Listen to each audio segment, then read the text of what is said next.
রাত এখন ঠিক 2:07। বাইরে ঝুম বৃষ্টি আর বাতাসের শোঁ শব্দে মনে হচ্ছে প্রকৃতিও আজ কোনো এক অজানা আতঙ্কে কাঁপছে। যারা এই মুহূর্তে আমাদের সাথে টিউন করেছেন ভূত এফএমে, তাদের সবাইকে স্বাগত জানাই। আমি আপনাদের সাথে আছি, আপনাদের বন্ধু আরজে পায়েল। বন্ধুরা, আজ আমরা এমন এক জায়গায় যাব যেখানে জীবিতদের চেয়ে মৃতদের ভিড় বেশি, যেখানে বাতাস সবসময় ভারী হয়ে থাকে পচা ফরমালিন আর জমাট বাঁধা রক্তের উৎকট গন্ধে।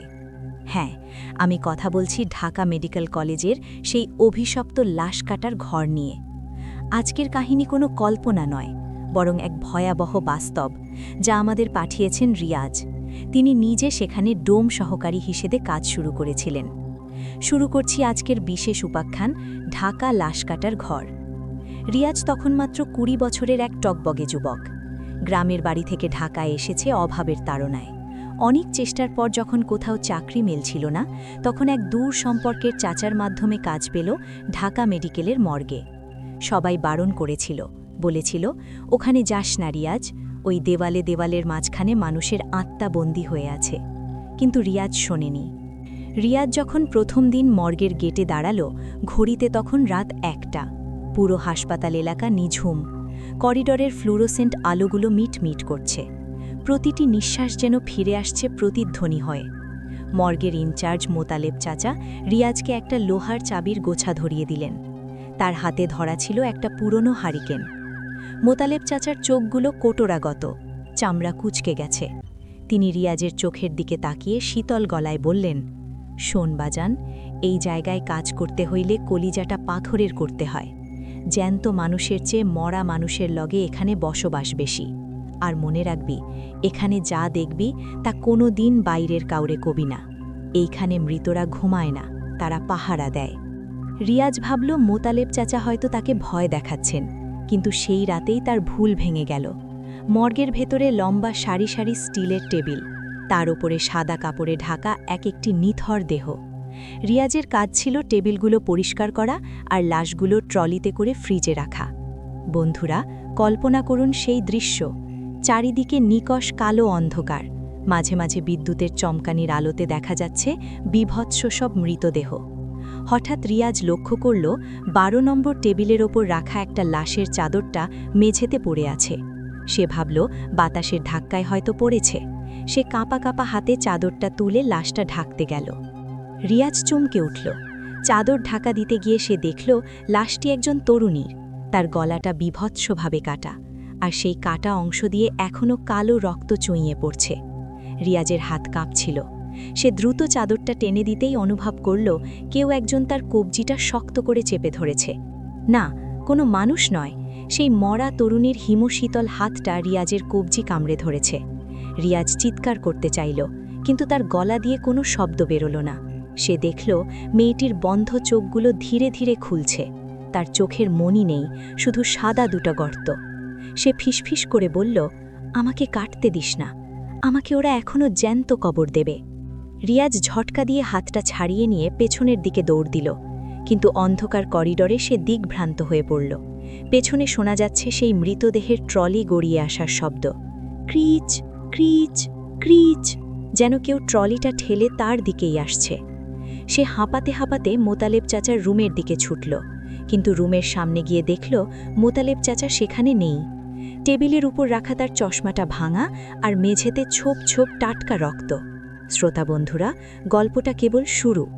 রিয়াজ কি ওই রাতে ওই লাশ কাটার ঘর থেকে বেরোতে পেরেছিল? মোতালেব চাচার কি হয়েছিল? আর সেই 13 নম্বর টেবিলের রহস্যই বা কি? জানতে হলে আমাদের সাথেই থাকতে হবে। এই ছিল আমাদের আজকের প্রথম পাঠের সূচনা। রিয়াজের সামনে এখন কেবল মৃত্যু আর অন্ধকার, কিন্তু পর্দার আড়ালে যা লুকিয়ে আছে তা আরও ভয়াবহ। রাত এখন 2:25। স্টুডিওর এসির বাতাসটা কেন জানি আজ অনেক বেশি ঠান্ডা মনে হচ্ছে। আপনারা শুনছেন ভূত এফএম। রিয়াজের কাহিনী যেখানে শেষ করেছিলাম, সে এখন দাঁড়িয়ে আছে মোতালেব চাচার ফাঁকা রুমের সামনে। মেঝেতে ছোপ ছোপ টাটকা রক্ত, আর চারদিকে সেই উৎকট পচা গন্ধ। বন্ধুরা, ভাবুন তো একবার, আপনি একা একটি মর্গের করিডোরে, যেখানে আপনি জানেন আপনার চারপাশে অন্তত 50টি নিথর দেহ পড়ে আছে। কিন্তু তারা কি আসলেই নিথর, নাকি অন্ধকারের আড়ালে তারা কেবল আপনার জন্য অপেক্ষা করছে? রিয়াজের পা কাঁপছিল। সে দেয়ালে ভর দিয়ে দাঁড়াতে গিয়ে অনুভব করল দেয়ালটা ভিজে। হারিকেনের আলো ফেলতেই তার আত্মারাম খাঁচা ছাড়া হওয়ার দশা।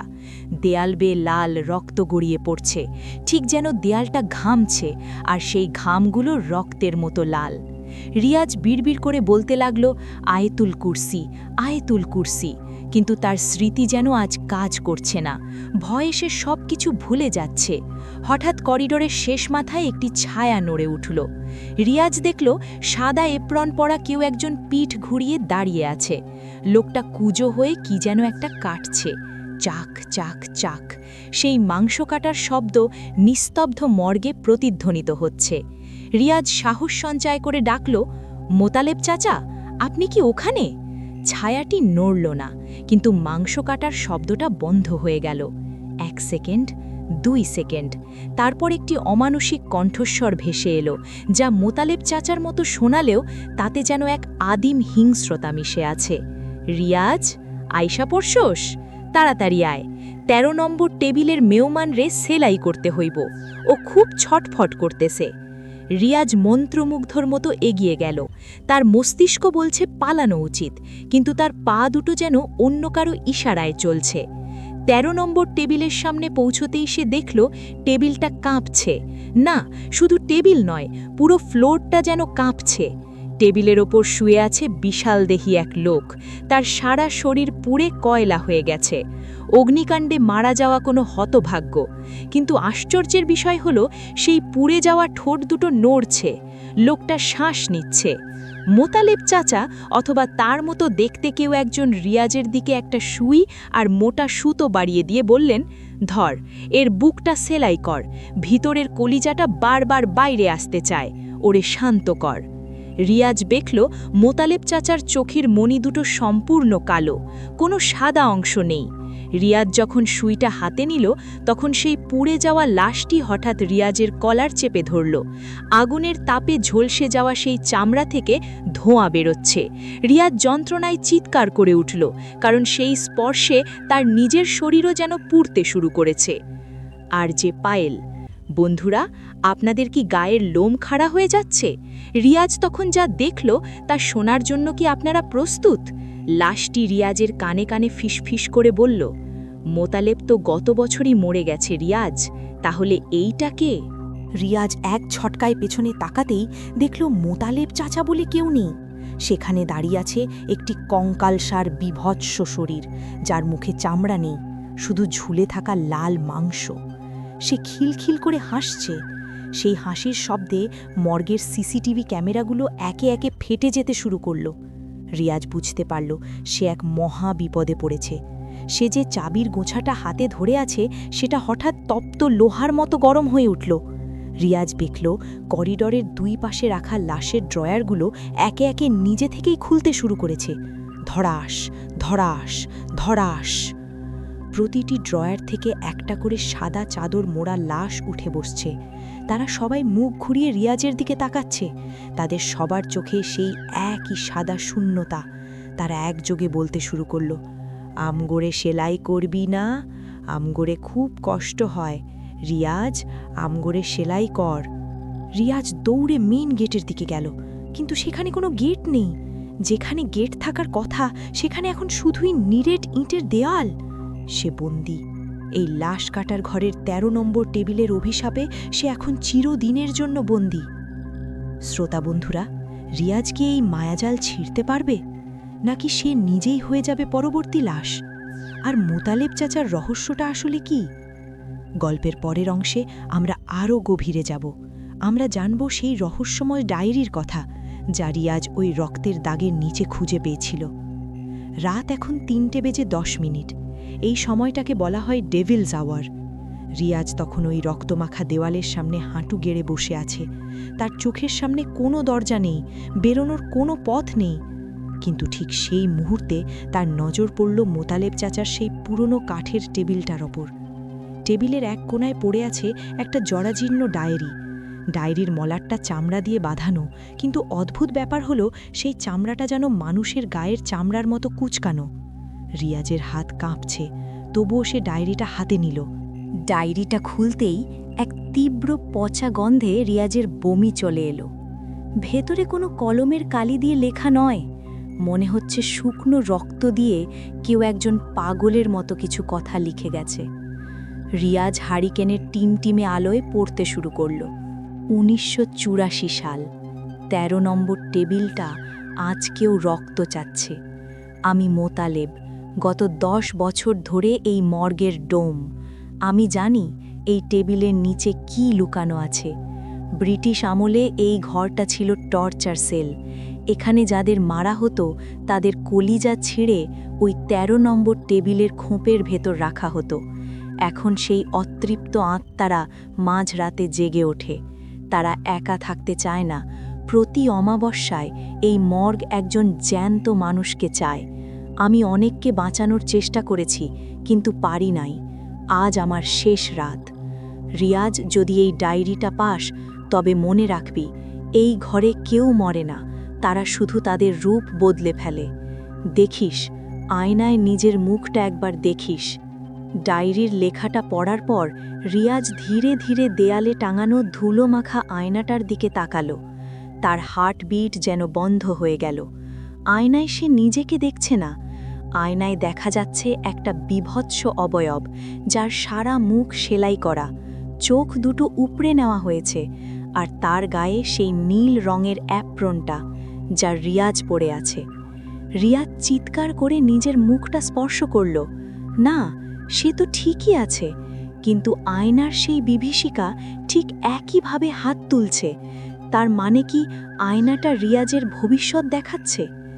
হঠাৎ রিয়াজ শুনল তার ঠিক পেছনে কেউ একজন ভারী শ্বাস ফেলছে। রিয়াজ পেছনে তাকানোর সাহস পাচ্ছিল না, কিন্তু একটি হিমশীতল হাত তার কাঁধে এসে পড়ল। সেই হাতের নখগুলো রিয়াজের মাংসের ভেতর দেবে যাচ্ছে। রিয়াজ, ডায়েরিটা পড়া শেষ হয়েছে? কণ্ঠস্বরটা একদম মোতালেব চাচার মতো, কিন্তু এবার রিয়াজ দেখল মোতালেব চাচা নয়, সেখানে দাঁড়িয়ে আছে একটি বিভৎস শরীর, যার অর্ধেকটা মাংস নেই, কেবল সাদা হাড় বেরিয়ে আছে। তার পেটের মাঝখানটা চেরা, আর সেখান থেকে নাড়ি ভুঁড়িগুলো মেঝেতে লুটোপুটি খাচ্ছে। রিয়াজ চিৎকার দিয়ে দৌড় দিল। এবার সে ড্রয়ারগুলোর দিকে ছুটল। সে ভাবল ফ্রিজের ভেতর লুকিয়ে থাকবে, কিন্তু সে যখন একটা ড্রয়ার টেনে খুলল, দেখল ভেতরে কোনো লাশ নেই। ড্রয়ারের ভেতরটা একটা সুড়ঙ্গের মতো অন্ধকার এবং গভীর। সেখান থেকে ভেসে আসছে হাজার হাজার মানুষের ফিসফিসানি। আমাদের মাঝে আয় রিয়াজ, এখানে অনেক জায়গা, আমাদের খুব শীত করছে, আয়। ঠিক তখনই রিয়াজ দেখল মর্গের সেই 13 নম্বর টেবিলটা শূন্যে ভাসতে শুরু করেছে। টেবিলের নিচে থাকা সেই গোপন কক্ষটা খুলে গেছে। সেখান থেকে বেরিয়ে আসছে কালচে এক প্রকার ধোঁয়া। সেই ধোঁয়ার ভেতর থেকে শত শত কাটা হাত রিয়াজের দিকে ধেয়ে আসছে। রিয়াজ বুঝতে পারল এই লাশ কাটার ঘর কোনো সাধারণ মর্গ নয়, এটি একটি নরকের প্রবেশদ্বার। মোতালেব চাচা কখনোই মানুষ ছিলেন না, তিনি ছিলেন এই নরকের প্রহরী। আর রিয়াজকে এখানে আনা হয়েছে একটি বিশেষ উদ্দেশ্যে। বন্ধুরা, আপনাদের কি মনে হচ্ছে রিয়াজ এখান থেকে বেরোতে পারবে? রিয়াজ যখন সেই কাটা হাতগুলোর কবলে পড়ল, তখন সে একটি অদ্ভুত জিনিস লক্ষ্য করল। তার পকেটে থাকা তার মায়ের দেওয়া সেই ছোট্ট তসবিটা উজ্জ্বল হয়ে জ্বলতে শুরু করেছে। কিন্তু সেই আলো কি যথেষ্ট? লাশ কাটার ঘরের সেই অন্ধকারে রিয়াজ শুনতে পেল মোতালেব চাচার অট্টহাসি। সেই হাসিতে পুরো ঢাকা মেডিকেল কলেজ যেন কেঁপে উঠল। রিয়াজ কি তবে সেই 13 নম্বর টেবিলের পরবর্তী সেলাই করা লাশ হতে যাচ্ছে? বন্ধুরা, আজকের মতো আমরা এখানেই থামছি, কিন্তু ভয় পাওয়ার কিছু নেই। কাহিনীর সবচেয়ে রোমহর্ষক অংশ অর্থাৎ পার্ট 4 আসতে যাচ্ছে খুব শিগগিরই। সেখানে আমরা দেখব রিয়াজের সেই চূড়ান্ত লড়াই। আপনারা শুনছেন ভূত এফএম। আমি আরজে পায়েল। চোখ খোলা রাখুন, কারণ আপনার ঘরের কোনায় যে ছায়াটি নড়ছে, ওটি কি শুধুই ছায়া, নাকি লাশ কাটার ঘরের কোনো মেহমান? রাত এখন ৩:৪২।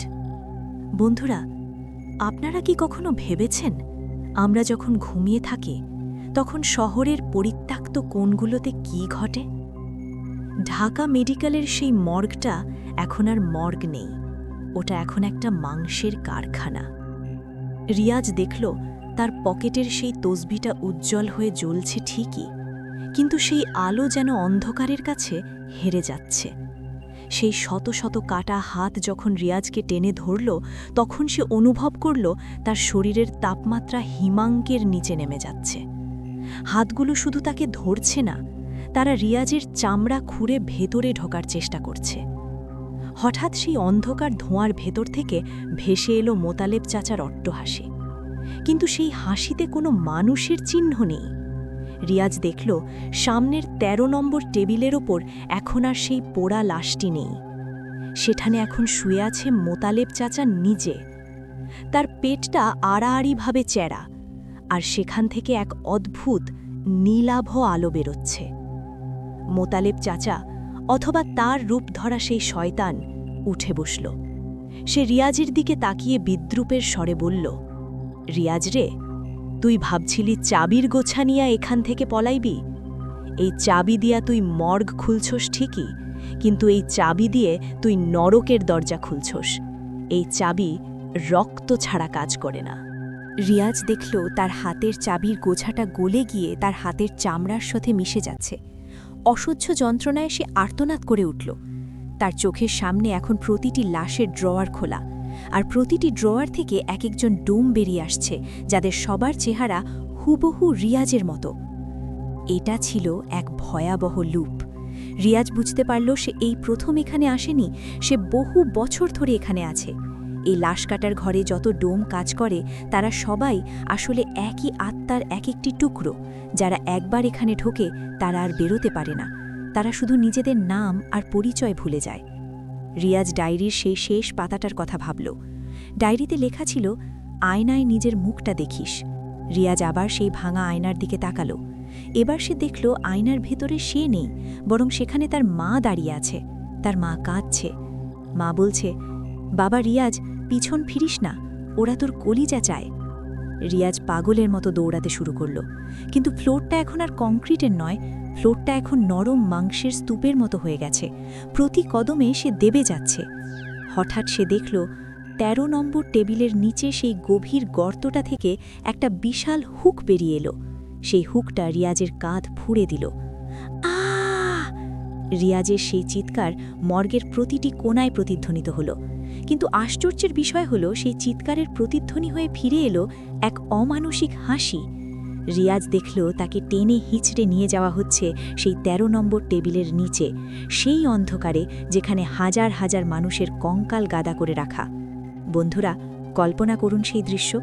আপনার কাঁধে একটা লোহার হুক বিঁধে আছে, আর আপনাকে টেনে নিয়ে যাওয়া হচ্ছে মাটির তলায় এমন এক জায়গায় যেখানে সূর্যের আলো কোনোদিন পৌঁছায়নি। রিয়াজ দেখল সেই গর্তের দেওয়ালে লেখা আছে লক্ষ লক্ষ মানুষের নাম, আর সেই তালিকার একেবারে শেষে লেখা আছে তার নাম, রিয়াজ। পরবর্তী বলি। ঠিক তখনই রিয়াজ তার ডান হাতে কিছু একটা অনুভব করল। তার পকেটে থাকা সেই তসবিটা ফেটে গেল, আর সেই তসবির প্রতিটি দানা এক একটি আগুনের গোলার মতো চারিদিকে ছড়িয়ে পড়ল। মুহূর্তের জন্য সেই অন্ধকার ফিকে হয়ে এলো। রিয়াজ দেখল মোতালেব চাচা আসলে মোতালেব চাচা নন, তিনি আসলে অনেকগুলো লাশের জোড়াতালি দিয়ে বানানো এক দানব। তার একটা হাত একজনের, পা অন্যজনের, আর তার মাথাটা। রিয়াজ দেখল সেই দানবের মাথাটা আসলে রিয়াজের নিজের বাবার মতো দেখতে, যিনি অনেক বছর আগে নিখোঁজ হয়েছিলেন। সেই দানবটি রিয়াজের কপালে হাত রেখে অত্যন্ত কোমল স্বরে বলল, ছেলের রক্ত ছাড়া এই অভিশাপ কাটবে না বাবা, তুই কি তোর বাবারে মুক্ত করবি না? রিয়াজের চোখের সামনে এখন এক ভয়াবহ দ্বিধা। একদিকে তার প্রাণ, অন্যদিকে তার নিখোঁজ বাবার আত্মার মুক্তি। বন্ধুরা, রিয়াজ কি নিজের বুকটা সেই তপ্ত ছুরির নিচে পেতে দেবে, নাকি সেই মায়াজাল ছিঁড়ে বেরিয়ে আসবে? রাত এখন প্রায় শেষ হতে চলল, কিন্তু রিয়াজের জন্য কি ভোর হবে, নাকি ঢাকা মেডিকেলের এই লাশ কাটার ঘরই হবে তার শেষ ঠিকানা? আমরা আসছি এই গল্পের চূড়ান্ত এবং সবচেয়ে ভয়ঙ্কর পর্বে, যেখানে ঢাকা শহরের এক বিভৎস সত্য উন্মোচিত হবে। আপনারা শুনছেন ভূত এফএম, আমি আরজে পায়েল। কোথাও যাবেন না, কারণ শেষটা দেখার সাহস হয়তো আপনারও হবে না। বন্ধুরা, রিয়াজ এখন সেই ১৩ নম্বর টেবিলের ওপর। তার সামনে দাঁড়িয়ে আছে সেই বীভৎস দানব, যার মুখে তার নিজের বাবার ছায়া। দানবটি রিয়াজের হাতে একটা মরিচা ধরা পুরনো সার্জিক্যাল ব্লেড তুলে দিল। তার কণ্ঠস্বর এখন বজ্রপাতের মতো ভারী। যদি মুক্তি চাস, তবে নিজের কলিজাটা এই টেবিলে রাখ, তবেই আমি শান্ত হব, নতুবা এই মর্গ তোরে চিরকালের লাইগা চিবাইয়া খাইব। রিয়াজ দেখল তার চারপাশের শত শত লাশ। তারা সবাই এখন ড্রয়ার থেকে বেরিয়ে এসে রিয়াজকে ঘিরে গোল হয়ে দাঁড়িয়েছে। তাদের পচা মাংসের গন্ধ রিয়াজের ফুসফুস বন্ধ করে দিচ্ছে। রিয়াজ বুঝতে পারল পালানোর কোনো পথ নেই। কিন্তু ঠিক তখনই তার মনে পড়ল মোতালেব চাচার সেই ডায়েরির একটা কথা, এইখানে যা দেখবি তা সত্যি না, সত্য কেবল তোর নিজের রক্ত। রিয়াজ নিজের হাতের তালুটা সেই ব্লেড দিয়ে চিড়ে ফেলল। তার টাটকা লাল রক্ত যখন সেই অভিশপ্ত ১৩ নম্বর টেবিলের উপর পড়ল, তখন এক অলৌকিক কাণ্ড ঘটল। টেবিলটা থরথর করে কাঁপতে শুরু করল। সেই রক্তে যেন বিষ ছিল। দানবটি চিৎকার করে পেছনের দিকে সরে গেল। রিয়াজ দেখল রক্ত পড়ার সাথে সাথে সেই বিভৎস কক্ষটি গলে যেতে শুরু করেছে। দেওয়ালগুলো মোমের মতো গলে পড়ছে। লাশের ড্রয়ারগুলো ভস্মীভূত হয়ে যাচ্ছে। রিয়াজ চিৎকার করে বলল, তোরা কেউ সত্যি না, আমি মরিনি, আমি জ্যান্ত। বন্ধুরা, রিয়াজ যখন চোখ খুলল, দেখল সে মর্গের বাইরে হাসপাতালের করিডোরে শুয়ে আছে। সকালের প্রথম আলো জানালার কাঁচ ভেদ করে ভেতরে আসছে। চারদিকে নার্স আর ওয়ার্ডবয়দের ছোটাছুটি। রিয়াজ হাঁপাচ্ছিল, তার সারা শরীর ঘামে ভেজা। তার পাশে দাঁড়িয়ে আছে এক বয়স্ক ডাক্তার। ডাক্তার রিয়াজের দিকে তাকিয়ে হাসলেন। কি মিয়া, প্রথম দিন কাজ করতে আইসা ভয় পায়া জ্ঞান হারাইছো? মোতালেব তোমারে ডাকতে গিয়া দেখে তুমি করিডোরে পইরা আছো। রিয়াজ বিড়বিড় করে বলল, মোতালেব চাচা, উনি বেঁচে আছেন? ডাক্তার অবাক হয়ে বললেন, বেঁচে থাকবে না কেন? এই তো মোতালেব, মর্গের ইনচার্জ। রিয়াজ তাকিয়ে দেখল মোতালেব চাচা হাসি মুখে তার দিকে এগিয়ে আসছেন, হাতে সেই চাবির গোছা। রিয়াজ স্বস্তির নিঃশ্বাস ফেলল। তার মানে কি গতরাতের সবকিছুই স্বপ্ন ছিল, মনের ভুল? লাশ কাটার ঘরের সেই অন্ধকারে রিয়াজ শুনতে পেল মোতালেব চাচার অট্টহাসি। সেই হাসিতে পুরো ঢাকা মেডিকেল কলেজ যেন কেঁপে উঠল।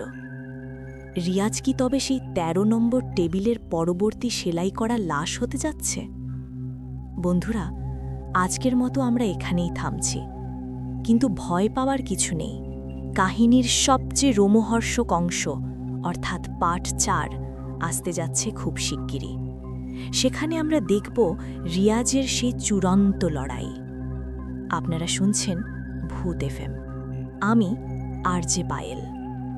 চোখ খোলা রাখুন, কারণ আপনার ঘরের কোনায় যে ছায়াটি নড়ছে, ওটি কি শুধুই ছায়া, নাকি লাশ কাটার ঘরের কোনো মেহমান? রাত এখন ৩:৪২। বন্ধুরা, আপনারা কি কখনো ভেবেছেন আমরা যখন ঘুমিয়ে থাকি তখন শহরের পরিত্যক্ত কোণগুলোতে কি ঘটে? ঢাকা মেডিকেলের সেই মর্গটা এখন আর মর্গ নেই, ওটা এখন একটা মাংসের কারখানা।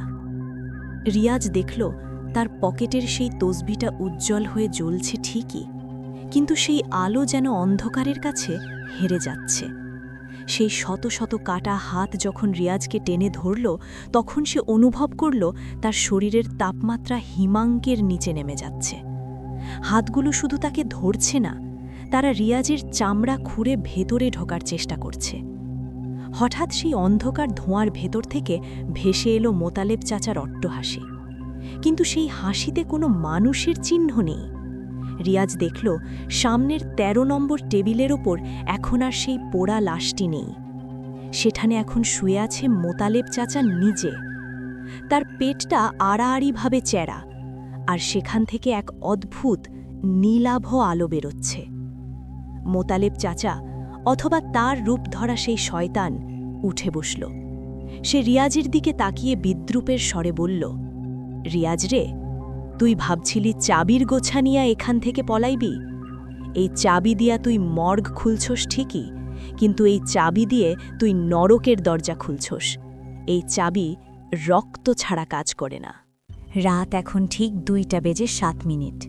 বাইরে ঝুম বৃষ্টি, আর বাতাসের শোঁ শব্দে মনে হচ্ছে প্রকৃতিও আজ কোনো এক অজানা আতঙ্কে কাঁপছে। যারা এই মুহূর্তে আমাদের সাথে টিউন করেছেন ভূত এফএমে, তাদের সবাইকে স্বাগত জানাই। আমি আপনাদের সাথে আছি, আপনাদের বন্ধু RJ পায়েল। বন্ধুরা, আজ আমরা এমন এক জায়গায় যাব যেখানে জীবিতদের চেয়ে মৃতদের ভিড় বেশি, যেখানে বাতাস সবসময় ভারী হয়ে থাকে পচা ফরমালিন আর জমাট বাঁধা রক্তের উৎকট গন্ধে। হ্যাঁ, আমি কথা বলছি ঢাকা মেডিকেল কলেজের সেই অভিশপ্ত লাশ কাটার ঘর নিয়ে।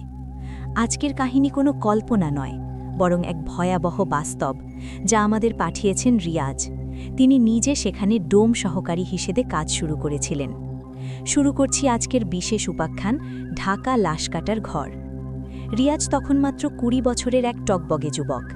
গ্রামের বাড়ি থেকে ঢাকায় এসেছে অভাবের তাড়নায়। অনেক চেষ্টার পর যখন কোথাও চাকরি মিলছিল না, তখন এক দূর সম্পর্কের চাচার মাধ্যমে কাজ পেল ঢাকা মেডিকেলের মর্গে। সবাই বারণ করেছিল, বলেছিল, ওখানে যাস না রিয়াজ, ওই দেওয়ালে দেওয়ালের মাঝখানে মানুষের আত্মা বন্দী হয়ে আছে। কিন্তু রিয়াজ শোনেনি। রিয়াজ যখন প্রথম দিন মর্গের গেটে দাঁড়ালো, ঘড়িতে তখন রাত 1টা। পুরো হাসপাতাল এলাকা নিঝুম। করিডরের ফ্লুরোসেন্ট আলোগুলো মিটমিট করছে। প্রতিটি নিঃশ্বাস যেন ফিরে আসছে প্রতিধ্বনি হয়ে। মর্গের ইনচার্জ মোতালেব চাচা রিয়াজকে একটা লোহার চাবির গোছা ধরিয়ে দিলেন। তার হাতে ধরা ছিল একটা পুরনো হারিকেন। মোতালেব চাচার চোখগুলো কোটরাগত, চামড়া কুঁচকে গেছে। তিনি রিয়াজের চোখের দিকে তাকিয়ে শীতল গলায় বললেন, শোন বাজান, এই জায়গায় কাজ করতে হইলে কলিজাটা পাথরের করতে হয়। জ্যান্ত মানুষের চেয়ে মরা মানুষের লগে এখানে বসবাস বেশি। আর মনে রাখবি, এখানে যা দেখবি তা কোনো দিন বাইরের কাউরে কবি না। এইখানে মৃতরা ঘুমায় না, তারা পাহারা দেয়। রিয়াজ ভাবল মোতালেব চাচা হয়তো তাকে ভয় দেখাচ্ছেন, কিন্তু সেই রাতেই তার ভুল ভেঙে গেল। মর্গের ভেতরে লম্বা সারি সারি স্টিলের টেবিল, তার উপরে সাদা কাপড়ে ঢাকা একটি নিথর দেহ।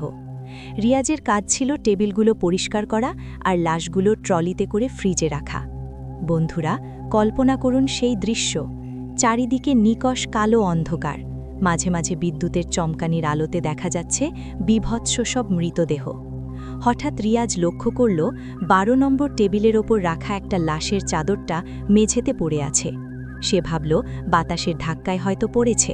সে কাঁপা কাঁপা হাতে চাদরটা তুলে লাশটা ঢাকতে গেল। রিয়াজ চমকে উঠল। চাদর ঢাকা দিতে গিয়ে সে দেখল লাশটি একজন তরুণীর।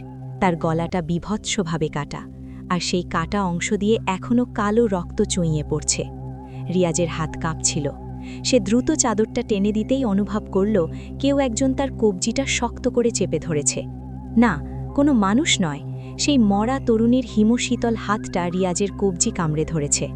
রিয়াজ চিৎকার করতে চাইল, কিন্তু তার গলা দিয়ে কোনো শব্দ বেরোল না। সে দেখল মেয়েটির বন্ধ চোখগুলো ধীরে ধীরে খুলছে। তার চোখের মনি নেই, শুধু সাদা দুটো গর্ত। সে ফিসফিস করে বলল, আমাকে কাটতে দিস না, আমাকে ওরা এখনও জ্যান্ত কবর দেবে। রিয়াজ ঝটকা দিয়ে হাতটা ছাড়িয়ে নিয়ে পেছনের দিকে দৌড় দিল, কিন্তু অন্ধকার করিডরে সে দিকভ্রান্ত হয়ে পড়ল। পেছনে শোনা যাচ্ছে সেই মৃতদেহের ট্রলি গড়িয়ে আসার শব্দ। ক্রিচ ক্রিচ ক্রিচ, যেন কেউ ট্রলিটা ঠেলে তার দিকেই আসছে। সে হাঁপাতে হাঁপাতে মোতালেব চাচার রুমের দিকে ছুটল, কিন্তু রুমের সামনে গিয়ে দেখল মোতালেব চাচা সেখানে নেই। টেবিলের উপর রাখা তার চশমাটা ভাঙা, আর মেঝেতে ছোপ ছোপ টাটকা রক্ত। শ্রোতা বন্ধুরা, গল্পটা কেবল শুরু। রিয়াজ কি ওই রাতে ওই লাশ কাটার ঘর থেকে বেরোতে পেরেছিল? মোতালেব চাচার কি হয়েছিল? আর সেই 13 নম্বর টেবিলের রহস্যই বা কি? জানতে হলে আমাদের সাথেই থাকতে হবে। এই ছিল আমাদের আজকের প্রথম পাঠের সূচনা। রিয়াজের সামনে এখন কেবল মৃত্যু আর অন্ধকার, কিন্তু পর্দার আড়ালে যা লুকিয়ে আছে তা আরও ভয়াবহ। রাত এখন 2:25।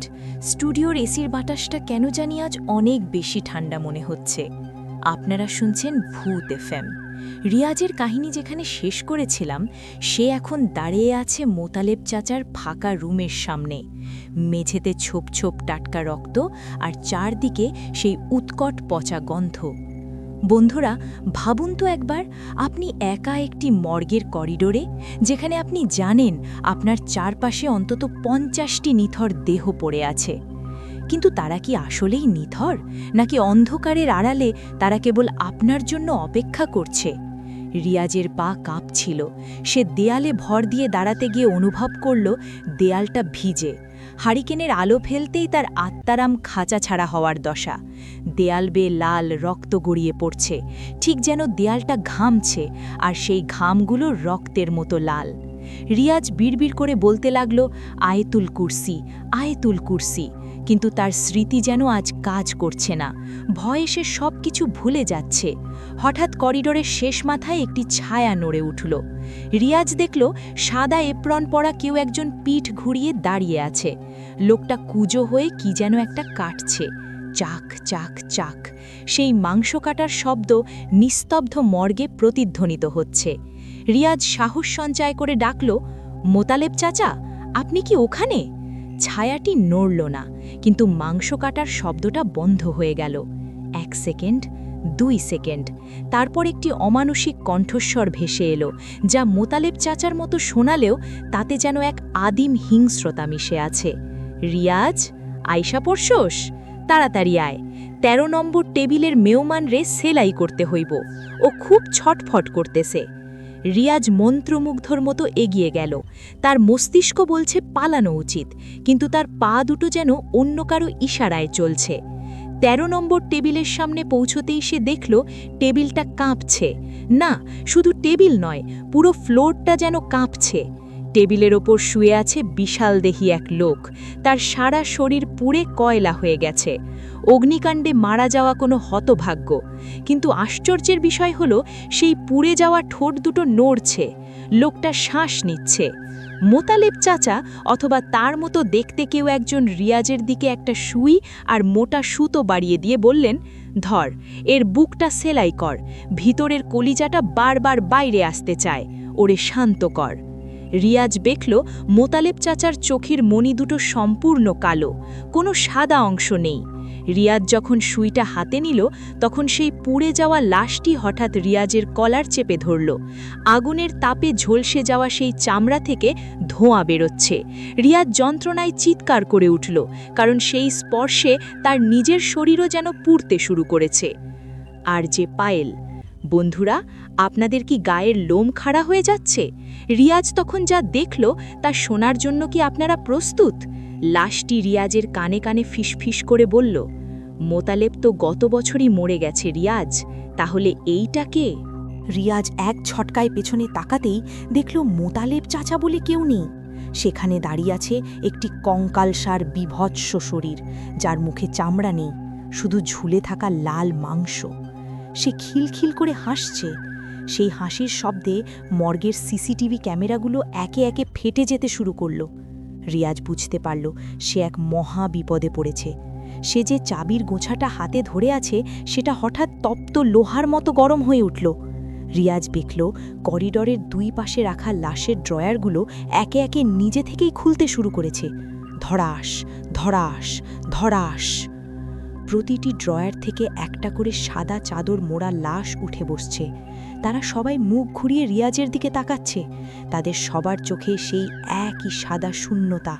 তারা একযোগে বলতে শুরু করল, আমগোরে সেলাই করবি না, আমগোরে খুব কষ্ট হয়, রিয়াজ আমগোরে সেলাই কর। রিয়াজ দৌড়ে মেইন গেটের দিকে গেল, কিন্তু সেখানে কোনো গেট নেই। যেখানে গেট থাকার কথা সেখানে এখন শুধুই নিরেট ইঁটের দেয়াল। সে বন্দী। এই লাশ কাটার ঘরের 13 নম্বর টেবিলের অভিশাপে সে এখন চিরদিনের জন্য বন্দী। শ্রোতা বন্ধুরা, রিয়াজ কি এই মায়াজাল ছিঁড়তে পারবে, নাকি সে নিজেই হয়ে যাবে পরবর্তী লাশ? আর মোতালেব চাচার রহস্যটা আসলে কি? গল্পের পরের অংশে আমরা আরও গভীরে যাব। আমরা জানব সেই রহস্যময় ডায়েরির কথা, যা রিয়াজ ওই রক্তের দাগের নিচে খুঁজে পেয়েছিল। রাত এখন 3:10। এই সময়টাকে বলা হয় ডেভিলস আওয়ার। রিয়াজ তখন ওই রক্তমাখা দেওয়ালের সামনে হাঁটু গেড়ে বসে আছে। তার চোখের সামনে কোনো দরজা নেই, বেরোনোর কোনো পথ নেই। কিন্তু ঠিক সেই মুহূর্তে তার নজর পড়ল মোতালেব চাচার সেই পুরনো কাঠের টেবিলটার ওপর। টেবিলের এক কোণায় পড়ে আছে একটা জরাজীর্ণ ডায়েরি। ডায়েরির মলাটটা চামড়া দিয়ে বাঁধানো, কিন্তু অদ্ভুত ব্যাপার হলো সেই চামড়াটা যেন মানুষের গায়ের চামড়ার মতো কুঁচকানো।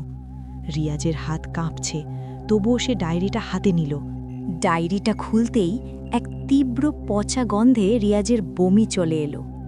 ভেতরে কোনো কলমের কালি দিয়ে লেখা নয়, মনে হচ্ছে শুকনো রক্ত দিয়ে কেউ একজন পাগলের মতো কিছু কথা লিখে গেছে। রিয়াজ হারিকেনের টিমটিমে আলোয় পড়তে শুরু করল। ১৯৮৪ সাল, ১৩ নম্বর টেবিলটা আজকেও রক্ত চাচ্ছে। আমি মোতালেব, গত ১০ বছর ধরে এই মর্গের ডোম। আমি জানি এই টেবিলের নিচে কি লুকানো আছে। ব্রিটিশ আমলে এই ঘরটা ছিল টর্চার সেল। এখানে যাদের মারা হতো তাদের কলিজা ছিঁড়ে ওই ১৩ নম্বর টেবিলের খোপের ভেতর রাখা হতো। এখন সেই অতৃপ্ত আত্মারা মাঝরাতে জেগে ওঠে। তারা একা থাকতে চায় না। প্রতি অমাবস্যায় এই মর্গ একজন জ্যান্ত মানুষকে চায়। আমি অনেককে বাঁচানোর চেষ্টা করেছি, কিন্তু পারি নাই। আজ আমার শেষ রাত। রিয়াজ, যদি এই ডায়েরিটা পাস, তবে মনে রাখবি, এই ঘরে কেউ মরে না, তারা শুধু তাদের রূপ বদলে ফেলে। দেখিস, আয়নায় নিজের মুখটা একবার দেখিস। ডায়েরির লেখাটা পড়ার পর রিয়াজ ধীরে ধীরে দেয়ালে টাঙানো ধুলো মাখা আয়নাটার দিকে তাকালো। তার হার্টবিট যেন বন্ধ হয়ে গেল। আয়নায় সে নিজেকে দেখছে না। আয়নায় দেখা যাচ্ছে একটা বিভৎস অবয়ব, যার সারা মুখ সেলাই করা, চোখ দুটো উপড়ে নেওয়া হয়েছে, আর তার গায়ে সেই নীল রঙের অ্যাপ্রনটা, যার রিয়াজ পড়ে আছে। রিয়াজ চিৎকার করে নিজের মুখটা স্পর্শ করল। না, সে তো ঠিকই আছে, কিন্তু আয়নার সেই বিভীষিকা ঠিক একইভাবে হাত তুলছে। তার মানে কি আয়নাটা রিয়াজের ভবিষ্যৎ দেখাচ্ছে? হঠাৎ রিয়াজ শুনল তার ঠিক পেছনে কেউ একজন ভারী শ্বাস ফেলছে। রিয়াজ পেছনে তাকানোর সাহস পাচ্ছিল না, কিন্তু একটি হিমশীতল হাত তার কাঁধে এসে পড়ল। সেই হাতের নখগুলো রিয়াজের মাংসের ভেতর দেবে যাচ্ছে। রিয়াজ, ডায়েরিটা পড়া শেষ হয়েছে? কণ্ঠস্বরটা একদম মোতালেব চাচার মতো, কিন্তু এবার রিয়াজ দেখল মোতালেব চাচা নয়, সেখানে দাঁড়িয়ে আছে একটি বিভৎস শরীর, যার অর্ধেকটা মাংস নেই, কেবল সাদা হাড় বেরিয়ে আছে। তার পেটের মাঝখানটা চেরা, আর সেখান থেকে নাড়ি ভুঁড়িগুলো মেঝেতে লুটোপুটি খাচ্ছে। রিয়াজ চিৎকার দিয়ে দৌড় দিল। এবার সে ড্রয়ারগুলোর দিকে ছুটল। সে ভাবল ফ্রিজের ভেতর লুকিয়ে থাকবে, কিন্তু সে যখন একটা ড্রয়ার টেনে খুলল, দেখল ভেতরে কোনো লাশ নেই। ড্রয়ারের ভেতরটা একটা সুড়ঙ্গের মতো অন্ধকার এবং গভীর। সেখান থেকে ভেসে আসছে হাজার হাজার মানুষের ফিসফিসানি। আমাদের মাঝে আয় রিয়াজ, এখানে অনেক জায়গা, আমাদের খুব শীত করছে, আয়। ঠিক তখনই রিয়াজ দেখল মর্গের সেই ১৩ নম্বর টেবিলটা শূন্যে ভাসতে শুরু করেছে। টেবিলের নিচে থাকা সেই গোপন কক্ষটা খুলে গেছে। সেখান থেকে বেরিয়ে আসছে কালচে এক প্রকার ধোঁয়া। সেই ধোঁয়ার ভেতর থেকে শত শত কাটা হাত রিয়াজের দিকে ধেয়ে আসছে। রিয়াজ বুঝতে পারল এই লাশ কাটার ঘর কোনো সাধারণ মর্গ নয়, এটি একটি নরকের প্রবেশদ্বার। মোতালেব চাচা কখনোই মানুষ ছিলেন না, তিনি ছিলেন এই নরকের প্রহরী। আর রিয়াজকে এখানে আনা হয়েছে একটি বিশেষ উদ্দেশ্যে। বন্ধুরা, আপনাদের কি মনে হচ্ছে রিয়াজ এখান থেকে বেরোতে পারবে? রিয়াজ যখন সেই কাটা হাতগুলোর কবলে পড়ল, তখন সে একটি অদ্ভুত জিনিস লক্ষ্য করল। তার পকেটে থাকা তার মায়ের দেওয়া সেই ছোট্ট তসবিটা উজ্জ্বল হয়ে জ্বলতে শুরু করেছে। কিন্তু সেই আলো কি যথেষ্ট? লাশ কাটার ঘরের সেই অন্ধকারে রিয়াজ শুনতে পেল মোতালিব চাচার অট্টহাসি। সেই হাসিতে পুরো ঢাকা মেডিকেল কলেজ যেন কেঁপে উঠল। রিয়াজ কি তবে সেই ১৩ নম্বর টেবিলের পরবর্তী সেলাই করা লাশ হতে যাচ্ছে? বন্ধুরা, আজকের মতো আমরা এখানেই থামছি, কিন্তু ভয় পাওয়ার কিছু নেই। কাহিনীর সবচেয়ে রোমহর্ষক অংশ অর্থাৎ পার্ট ৪ আসতে যাচ্ছে খুব শিগগিরই। সেখানে আমরা দেখব রিয়াজের সেই চূড়ান্ত লড়াই। আপনারা শুনছেন ভূত এফএম। আমি আরজে পায়েল। চোখ খোলা রাখুন, কারণ আপনার ঘরের কোনায় যে ছায়াটি নড়ছে, ওটি কি শুধুই ছায়া, নাকি লাশ কাটার ঘরের কোনো মেহমান? রাত এখন ৩:৪২। বন্ধুরা, আপনারা কি কখনো ভেবেছেন আমরা যখন ঘুমিয়ে থাকি তখন শহরের পরিত্যক্ত কোণগুলোতে কি ঘটে? ঢাকা মেডিকেলের সেই মর্গটা এখন আর মর্গ নেই, ওটা এখন একটা মাংসের কারখানা। রিয়াজ দেখল তার পকেটের সেই তসবিটা উজ্জ্বল হয়ে জ্বলছে ঠিকই, কিন্তু সেই আলো যেন অন্ধকারের কাছে হেরে যাচ্ছে। সেই শত শত কাটা হাত যখন রিয়াজকে টেনে ধরল, তখন সে অনুভব করল তার শরীরের তাপমাত্রা হিমাঙ্কের নিচে নেমে যাচ্ছে। হাতগুলো শুধু তাকে ধরছে না, তারা রিয়াজের চামড়া খুঁড়ে ভেতরে ঢোকার চেষ্টা করছে। হঠাৎ সেই অন্ধকার ধোঁয়ার ভেতর থেকে ভেসে এলো মোতালেব চাচার অট্টহাসি, কিন্তু সেই হাসিতে কোনো মানুষের চিহ্ন নেই। রিয়াজ দেখল সামনের ১৩ নম্বর টেবিলের ওপর এখন আর সেই পোড়া লাশটি নেই। সেখানে এখন শুয়ে আছে মোতালেব চাচা নিজে। তার পেটটা আড়াআড়িভাবে চ্যারা, আর সেখান থেকে এক অদ্ভুত নীলাভ আলো বেরোচ্ছে। মোতালেব চাচা, অথবা তার রূপ ধরা সেই শয়তান, উঠে বসল। সে রিয়াজের দিকে তাকিয়ে বিদ্রূপের স্বরে বলল, রিয়াজ রে, তুই ভাবছিলি চাবির গোছা নিয়া এখান থেকে পলাইবি? এই চাবি দিয়া তুই মর্গ খুলছস ঠিকই, কিন্তু এই চাবি দিয়ে তুই নরকের দরজা খুলছস। এই চাবি রক্ত ছাড়া কাজ করে না। রিয়াজ দেখল তার হাতের চাবির গোছাটা গলে গিয়ে তার হাতের চামড়ার সাথে মিশে যাচ্ছে। অসহ্য যন্ত্রণায় সে আর্তনাদ করে উঠল। তার চোখের সামনে এখন প্রতিটি লাশের ড্রয়ার খোলা, আর প্রতিটি ড্রয়ার থেকে এক একজন ডোম বেরিয়ে আসছে, যাদের সবার চেহারা হুবহু রিয়াজের মতো। এটা ছিল এক ভয়াবহ লুপ। রিয়াজ বুঝতে পারল সে এই প্রথম এখানে আসেনি, সে বহু বছর ধরে এখানে আছে। এই লাশ কাটার ঘরে যত ডোম কাজ করে তারা সবাই আসলে একই আত্মার এক একটি টুকরো। যারা একবার এখানে ঢোকে তারা আর বেরোতে পারে না, তারা শুধু নিজেদের নাম আর পরিচয় ভুলে যায়। রিয়াজ ডায়েরির সেই শেষ পাতাটার কথা ভাবল। ডায়েরিতে লেখা ছিল, আয়নায় নিজের মুখটা দেখিস। রিয়াজ আবার সেই ভাঙা আয়নার দিকে তাকালো। এবার সে দেখল আয়নার ভেতরে সে নেই, বরং সেখানে তার মা দাঁড়িয়ে আছে। তার মা কাঁদছে। মা বলছে, বাবা রিয়াজ, পিছন ফিরিস না, ওরা তোর কলিজা চায়।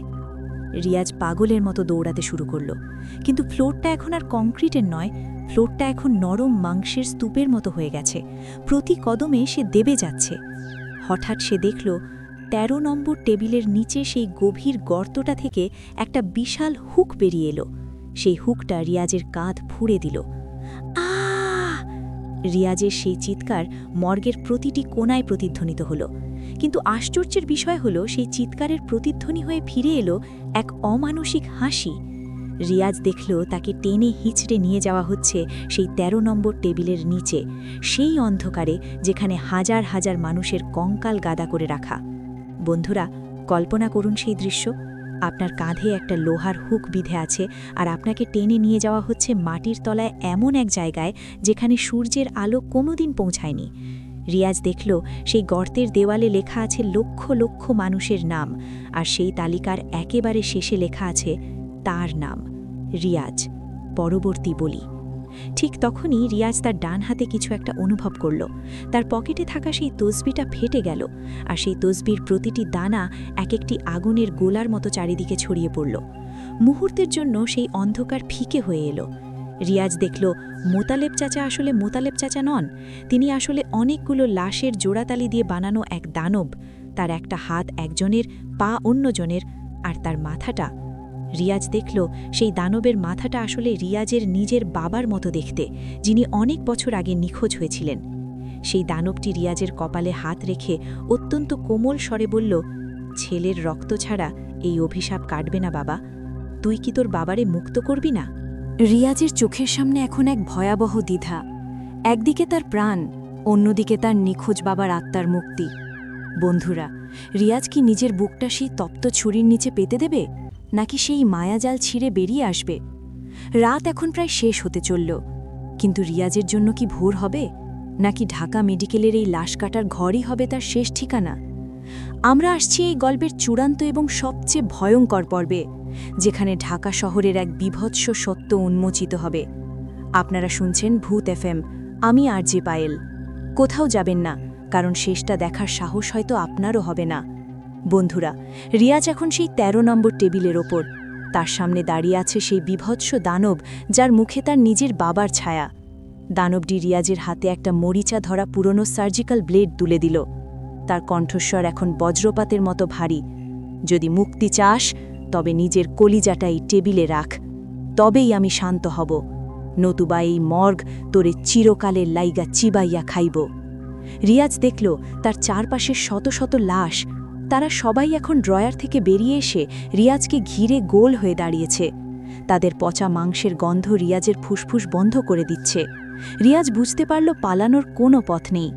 কিন্তু ঠিক তখনই তার মনে পড়ল মোতালেব চাচা সেই ডায়েরির একটা কথা, এইখানে যা দেখবি তা সত্যি না, সত্য কেবল তোর নিজের রক্ত। রিয়াজ নিজের হাতের তালুটা সেই ব্লেড দিয়ে ছিঁড়ে ফেলল। তার টাটকা লাল রক্ত যখন সেই অভিশপ্ত ১৩ নম্বর টেবিলের উপর পড়ল, তখন এক অলৌকিক কাণ্ড ঘটল। টেবিলটা থরথর করে কাঁপতে শুরু করল। সেই রক্তে যেন বিষ ছিল। দানবটি চিৎকার করে পেছনের দিকে সরে গেল। রিয়াজ দেখল রক্ত পড়ার সাথে সাথে সেই বিভৎস কক্ষটি গলে যেতে শুরু করেছে। দেওয়ালগুলো মোমের মতো গলে পড়ছে, লাশের ড্রয়ারগুলো ভূষ্মীভূত হয়ে যাচ্ছে। রিয়াজ চিৎকার করে বলল, তোরা কেউ সত্যি না, আমি মরিনি, আমি জ্যান্ত। বন্ধুরা, রিয়াজ যখন চোখ খুলল দেখল সে মর্গের বাইরে হাসপাতালের করিডোরে শুয়ে আছে। সকালের প্রথম আলো জানালার কাঁচ ভেদ করে ভেতরে আসছে। চারদিকে নার্স আর ওয়ার্ডবয়দের ছোটাছুটি। রিয়াজ হাঁপাচ্ছিল, তার সারা শরীর ঘামে ভেজা। তার পাশে দাঁড়িয়ে আছে এক বয়স্ক ডাক্তার। ডাক্তার রিয়াজের দিকে তাকিয়ে হাসলেন। কি মিয়া, প্রথম দিন কাজ করতে আইসা ভয় পায়া জ্ঞান হারাইছো? মোতালেব তোমারে ডাকতে গিয়া দেখে তুমি করিডোরে পইরা আছো। রিয়াজ বিড়বিড় করে বলল, মোতালেব চাচা, উনি বেঁচে আছেন? ডাক্তার অবাক হয়ে বললেন, বেঁচে থাকবে না কেন? এই তো মোতালেব, মর্গের ইনচার্জ। রিয়াজ তাকিয়ে দেখল মোতালেব চাচা হাসি মুখে তার দিকে এগিয়ে আসছেন, হাতে সেই চাবির গোছা। রিয়াজ স্বস্তির নিঃশ্বাস ফেলল। তার মানে কি গতরাতের সবকিছুই স্বপ্ন ছিল, মনের ভুল? লাশ কাটার ঘরের সেই অন্ধকারে রিয়াজ শুনতে পেল মোতালেব চাচার অট্টহাসি। সেই হাসিতে পুরো ঢাকা মেডিকেল কলেজ যেন কেঁপে উঠল। রিয়াজ কি তবে সেই ১৩ নম্বর টেবিলের পরবর্তী সেলাই করা লাশ হতে যাচ্ছে? বন্ধুরা, আজকের মতো আমরা এখানেই থামছি, কিন্তু ভয় পাওয়ার কিছু নেই। কাহিনীর সবচেয়ে রোমহর্ষক অংশ অর্থাৎ পার্ট ৪ আসতে যাচ্ছে খুব শিগগিরই। সেখানে আমরা দেখব রিয়াজের সেই চূড়ান্ত লড়াই। আপনারা শুনছেন ভূত এফএম, আমি আরজে পায়েল। চোখ খোলা রাখুন, কারণ আপনার ঘরের কোনায় যে ছায়াটি নড়ছে, ওটি কি শুধুই ছায়া, নাকি লাশ কাটার ঘরের কোনো মেহমান? রাত এখন ৩:৪২। বন্ধুরা, আপনারা কি কখনো ভেবেছেন আমরা যখন ঘুমিয়ে থাকি তখন শহরের পরিত্যক্ত কোণগুলোতে কি ঘটে? ঢাকা মেডিকেলের সেই মর্গটা এখন আর মর্গ নেই, ওটা এখন একটা মাংসের কারখানা। রিয়াজ দেখল তার পকেটের সেই তসবিটা উজ্জ্বল হয়ে জ্বলছে ঠিকই, কিন্তু সেই আলো যেন অন্ধকারের কাছে হেরে যাচ্ছে।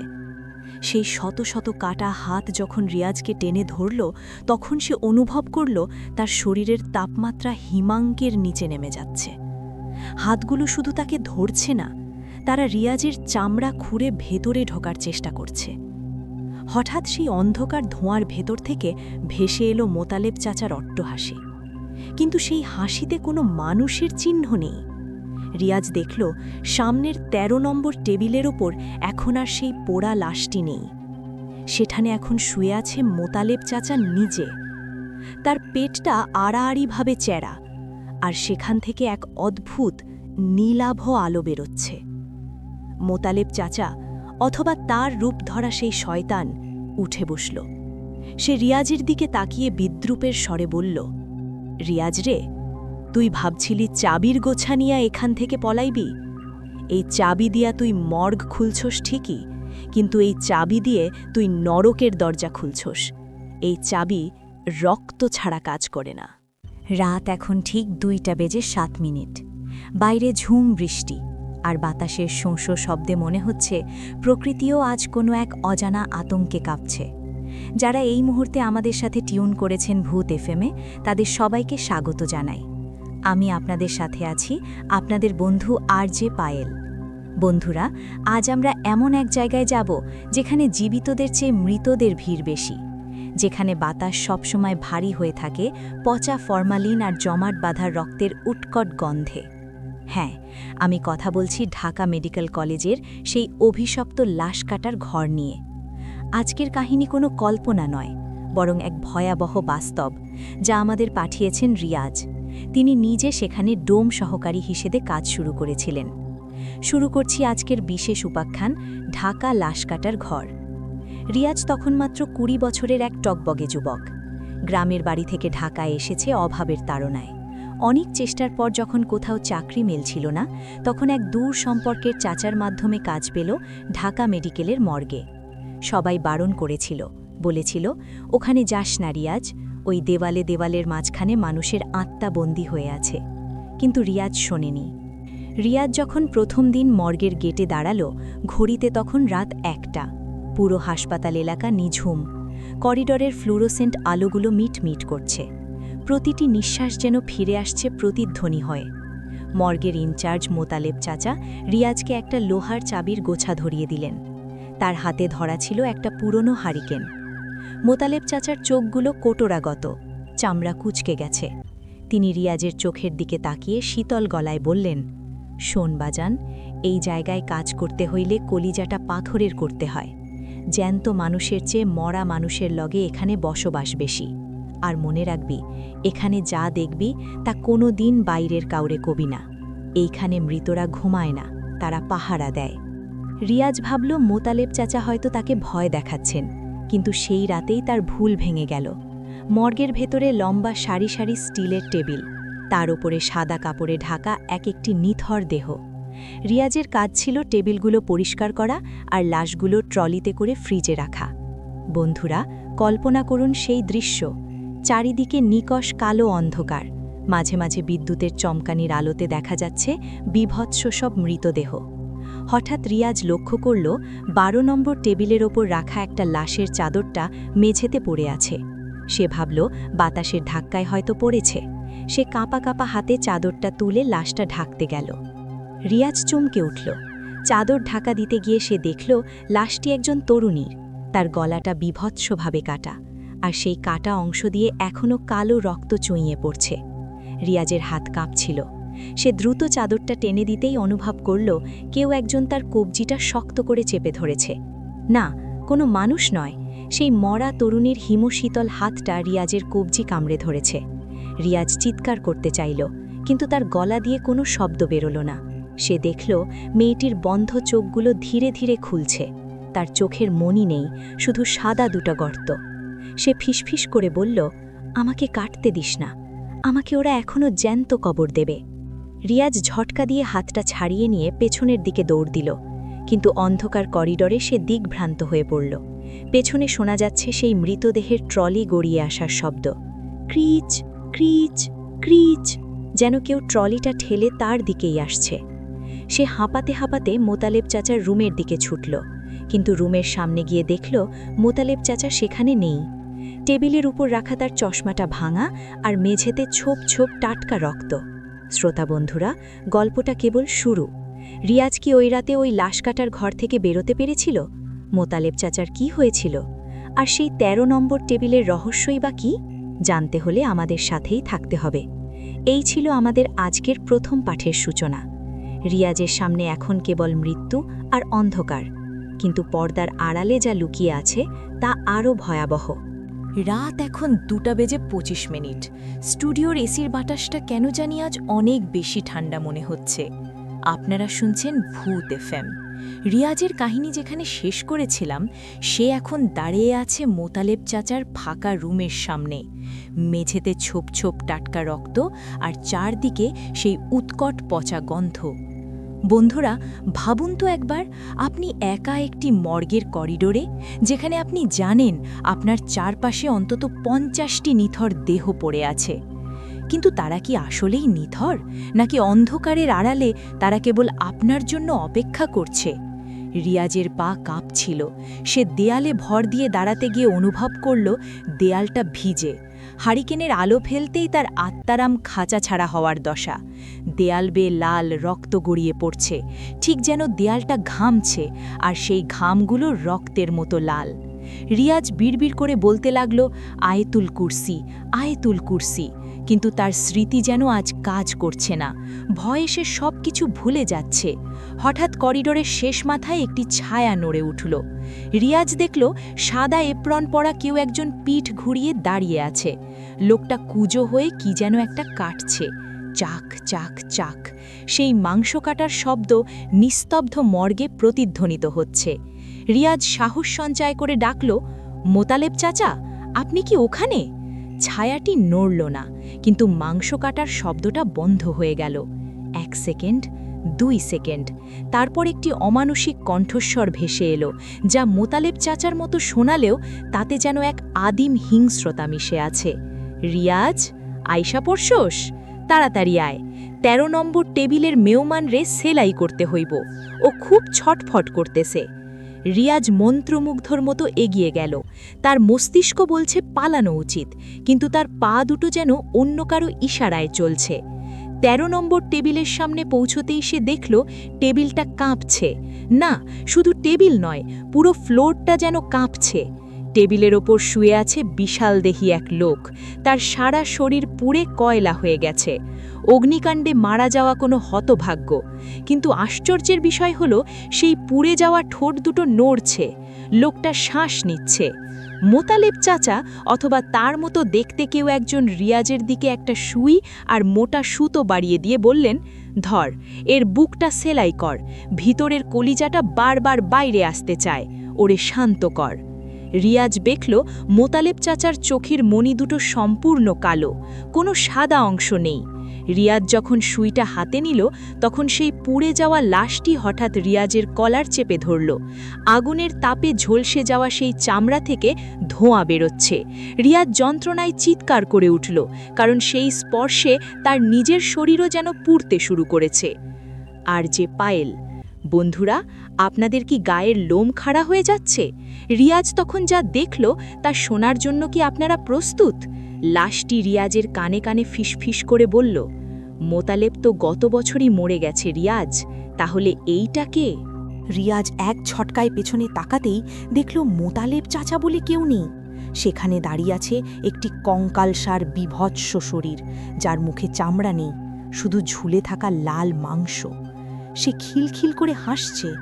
সেই হাসির শব্দে মর্গের সিসিটিভি ক্যামেরাগুলো একে একে ফেটে যেতে শুরু করল। রিয়াজ বুঝতে পারল সে এক মহা বিপদে পড়েছে। সে যে চাবির গোছাটা হাতে ধরে আছে সেটা হঠাৎ তপ্ত লোহার মতো গরম হয়ে উঠল। রিয়াজ দেখল করিডরের 2 পাশে রাখা লাশের ড্রয়ারগুলো একে একে নিজে থেকেই খুলতে শুরু করেছে। ধড়াস, ধড়াস, ধড়াস। প্রতিটি ড্রয়ার থেকে একটা করে সাদা চাদর মোড়া লাশ উঠে বসছে। তারা সবাই মুখ ঘুরিয়ে রিয়াজের দিকে তাকাচ্ছে। তাদের সবার চোখে সেই একই সাদা শূন্যতা। তারা একযোগে বলতে শুরু করল, আমগোরে সেলাই করবি না, আমগোরে খুব কষ্ট হয়, রিয়াজ আমগোরে সেলাই কর। রিয়াজ দৌড়ে মেইন গেটের দিকে গেল, কিন্তু সেখানে কোনো গেট নেই। যেখানে গেট থাকার কথা সেখানে এখন শুধুই নিরেট ইঁটের দেয়াল। সে বন্দী। এই লাশ কাটার ঘরের 13 নম্বর টেবিলের অভিশাপে সে এখন চিরদিনের জন্য বন্দী। শ্রোতা বন্ধুরা, রিয়াজ কি এই মায়াজাল ছিঁড়তে পারবে, নাকি সে নিজেই হয়ে যাবে পরবর্তী লাশ? আর মোতালেব চাচার রহস্যটা আসলে কি? গল্পের পরের অংশে আমরা আরও গভীরে যাব। আমরা জানব সেই রহস্যময় ডায়েরির কথা, যা রিয়াজ ওই রক্তের দাগের নিচে খুঁজে পেয়েছিল। রাত এখন 3:10। এই সময়টাকে বলা হয় ডেভিলস আওয়ার। রিয়াজ তখন ওই রক্তমাখা দেওয়ালের সামনে হাঁটু গেড়ে বসে আছে। তার চোখের সামনে কোনো দরজা নেই, বেরোনোর কোনো পথ নেই। কিন্তু ঠিক সেই মুহূর্তে তার নজর পড়ল মোতালেব চাচার সেই পুরনো কাঠের টেবিলটার ওপর। টেবিলের এক কোণায় পড়ে আছে একটা জরাজীর্ণ ডায়েরি। ডায়েরির মলাটটা চামড়া দিয়ে বাঁধানো, কিন্তু অদ্ভুত ব্যাপার হলো সেই চামড়াটা যেন মানুষের গায়ের চামড়ার মতো কুঁচকানো। রিয়াজের হাত কাঁপছে, তবুও সে ডায়েরিটা হাতে নিল। ডায়েরিটা খুলতেই এক তীব্র পচা গন্ধে রিয়াজের বমি চলে এলো। ভেতরে কোনো কলমের কালি দিয়ে লেখা নয়, মনে হচ্ছে শুকনো রক্ত দিয়ে কেউ একজন পাগলের মতো কিছু কথা লিখে গেছে। রিয়াজ হারিকেনের টিমটিমে আলোয় পড়তে শুরু করল। 1984 সাল, 13 নম্বর টেবিলটা আজকেও রক্ত চাচ্ছে। আমি মোতালেব, গত 10 বছর ধরে এই মর্গের ডোম। আমি জানি এই টেবিলের নিচে কি লুকানো আছে। ব্রিটিশ আমলে এই ঘরটা ছিল টর্চার সেল। এখানে যাদের মারা হতো তাদের কলিজা ছিঁড়ে ওই 13 নম্বর টেবিলের খোপের ভেতর রাখা হতো। এখন সেই অতৃপ্ত আত্মারা মাঝরাতে জেগে ওঠে। তারা একা থাকতে চায় না। প্রতি অমাবস্যায় এই মর্গ একজন জ্যান্ত মানুষকে চায়। আমি অনেককে বাঁচানোর চেষ্টা করেছি, কিন্তু পারি নাই। আজ আমার শেষ রাত। রিয়াজ, যদি এই ডায়েরিটা পাস, তবে মনে রাখবি, এই ঘরে কেউ মরে না, তারা শুধু তাদের রূপ বদলে ফেলে। দেখিস, আয়নায় নিজের মুখটা একবার দেখিস। ডায়েরির লেখাটা পড়ার পর রিয়াজ ধীরে ধীরে দেয়ালে টাঙানো ধুলো মাখা আয়নাটার দিকে তাকালো। তার হার্টবিট যেন বন্ধ হয়ে গেল। আয়নায় সে নিজেকে দেখছে না।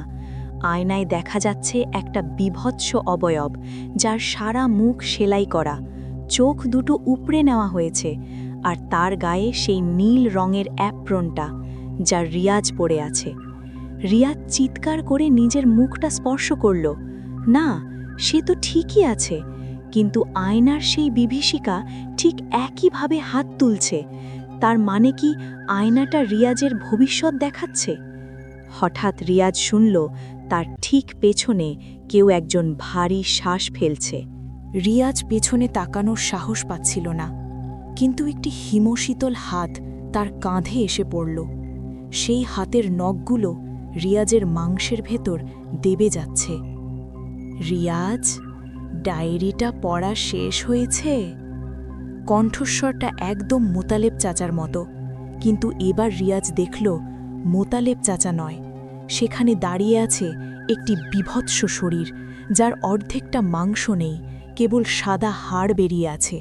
তার পেটের মাঝখানটা চেরা, আর সেখান থেকে নাড়ি ভুঁড়িগুলো মেঝেতে লুটোপুটি খাচ্ছে। রিয়াজ চিৎকার দিয়ে দৌড় দিল। এবার সে ড্রয়ারগুলোর দিকে ছুটল। সে ভাবল ফ্রিজের ভেতর লুকিয়ে থাকবে, কিন্তু সে যখন একটা ড্রয়ার টেনে খুলল, দেখল ভেতরে কোনো লাশ নেই। ড্রয়ারের ভেতরটা একটা সুড়ঙ্গের মতো অন্ধকার এবং গভীর। সেখান থেকে ভেসে আসছে হাজার হাজার মানুষের ফিসফিসানি। আমাদের মাঝে আয় রিয়াজ, এখানে অনেক জায়গা, আমাদের খুব শীত করছে, আয়। ঠিক তখনই রিয়াজ দেখল মর্গের সেই 13 নম্বর টেবিলটা শূন্যে ভাসতে শুরু করেছে। টেবিলের নিচে থাকা সেই গোপন কক্ষটা খুলে গেছে। সেখান থেকে বেরিয়ে আসছে কালচে এক প্রকার ধোঁয়া। সেই ধোঁয়ার ভেতর থেকে শত শত কাটা হাত রিয়াজের দিকে ধেয়ে আসছে। রিয়াজ বুঝতে পারল এই লাশ কাটার ঘর কোনো সাধারণ মর্গ নয়, এটি একটি নরকের প্রবেশদ্বার। মোতালেব চাচা কখনোই মানুষ ছিলেন না, তিনি ছিলেন এই নরকের প্রহরী। আর রিয়াজকে এখানে আনা হয়েছে একটি বিশেষ উদ্দেশ্যে। বন্ধুরা, আপনাদের কি মনে হচ্ছে রিয়াজ এখান থেকে বেরোতে পারবে? রিয়াজ যখন সেই কাটা হাতগুলোর কবলে পড়ল, তখন সে একটি অদ্ভুত জিনিস লক্ষ্য করল। তার পকেটে থাকা তার মায়ের দেওয়া সেই ছোট্ট তসবিটা উজ্জ্বল হয়ে জ্বলতে শুরু করেছে। কিন্তু সেই আলো কি যথেষ্ট? লাশ কাটার ঘরের সেই অন্ধকারে রিয়াজ শুনতে পেল মোতালেব চাচার অট্টহাসি। সেই হাসিতে পুরো ঢাকা মেডিকেল কলেজ যেন কেঁপে উঠল। রিয়াজ কি তবে সেই 13 নম্বর টেবিলের পরবর্তী সেলাই করা লাশ হতে যাচ্ছে? বন্ধুরা, আজকের মতো আমরা এখানেই থামছি, কিন্তু ভয় পাওয়ার কিছু নেই। কাহিনীর সবচেয়ে রোমহর্ষক অংশ অর্থাৎ পার্ট 4 আসতে যাচ্ছে খুব শিগগিরই। সেখানে আমরা দেখব রিয়াজের সেই চূড়ান্ত লড়াই। আপনারা শুনছেন ভূত এফএম। আমি আরজে পায়েল। চোখ খোলা রাখুন, কারণ আপনার ঘরের কোনায় যে ছায়াটি নড়ছে, ওটি কি শুধুই ছায়া, নাকি লাশ কাটার ঘরের কোনো মেহমান? রাত এখন 3:42। বন্ধুরা, আপনারা কি কখনো ভেবেছেন আমরা যখন ঘুমিয়ে থাকি তখন শহরের পরিত্যক্ত কোণগুলোতে কি ঘটে? ঢাকা মেডিকেলের সেই মর্গটা এখন আর মর্গ নেই, ওটা এখন একটা মাংসের কারখানা। রিয়াজ দেখল তার পকেটের সেই তসবিটা উজ্জ্বল হয়ে জ্বলছে ঠিকই, কিন্তু সেই আলো যেন অন্ধকারের কাছে হেরে যাচ্ছে। সেই শত শত কাটা হাত যখন রিয়াজকে টেনে ধরল, তখন সে অনুভব করল তার শরীরের তাপমাত্রা হিমাঙ্কের নিচে নেমে যাচ্ছে। হাতগুলো শুধু তাকে ধরছে না, তারা রিয়াজের চামড়া খুঁড়ে ভেতরে ঢোকার চেষ্টা করছে। হঠাৎ সেই অন্ধকার ধোঁয়ার ভেতর থেকে ভেসে এলো মোতালেব চাচার অট্টহাসি। কিন্তু সেই হাসিতে কোনো মানুষের চিহ্ন নেই। রিয়াজ দেখল সামনের ১৩ নম্বর টেবিলের ওপর এখন আর সেই পোড়া লাশটি নেই। সেখানে এখন শুয়ে আছে মোতালেব চাচা নিজে। তার পেটটা আড়াআড়িভাবে চ্যারা, আর সেখান থেকে এক অদ্ভুত নীলাভ আলো বেরোচ্ছে। মোতালেব চাচা, অথবা তার রূপ ধরা সেই শয়তান, উঠে বসল। সে রিয়াজের দিকে তাকিয়ে বিদ্রূপের স্বরে বলল, রিয়াজ রে, তুই ভাবছিলি চাবির গোছা নিয়া এখান থেকে পলাইবি? এই চাবি দিয়া তুই মর্গ খুলছস ঠিকই, কিন্তু এই চাবি দিয়ে তুই নরকের দরজা খুলছস। এই চাবি রক্ত ছাড়া কাজ করে না। রিয়াজ দেখল তার হাতের চাবির গোছাটা গলে গিয়ে তার হাতের চামড়ার সাথে মিশে যাচ্ছে। অসহ্য যন্ত্রণায় সে আর্তনাদ করে উঠল। তার চোখের সামনে এখন প্রতিটি লাশের ড্রয়ার খোলা, আর প্রতিটি ড্রয়ার থেকে এক একজন ডোম বেরিয়ে আসছে, যাদের সবার চেহারা হুবহু রিয়াজের মতো। এটা ছিল এক ভয়াবহ লুপ। রিয়াজ বুঝতে পারল সে এই প্রথম এখানে আসেনি, সে বহু বছর ধরে এখানে আছে। এই লাশ কাটার ঘরে যত ডোম কাজ করে তারা সবাই আসলে একই আত্মার এক একটি টুকরো। যারা একবার এখানে ঢোকে তারা আর বেরোতে পারে না। তারা শুধু নিজেদের নাম আর পরিচয় ভুলে যায়। রিয়াজ ডায়েরির সেই শেষ পাতাটার কথা ভাবল। ডায়েরিতে লেখা ছিল, আয়নায় নিজের মুখটা দেখিস। রিয়াজ আবার সেই ভাঙা আয়নার দিকে তাকালো।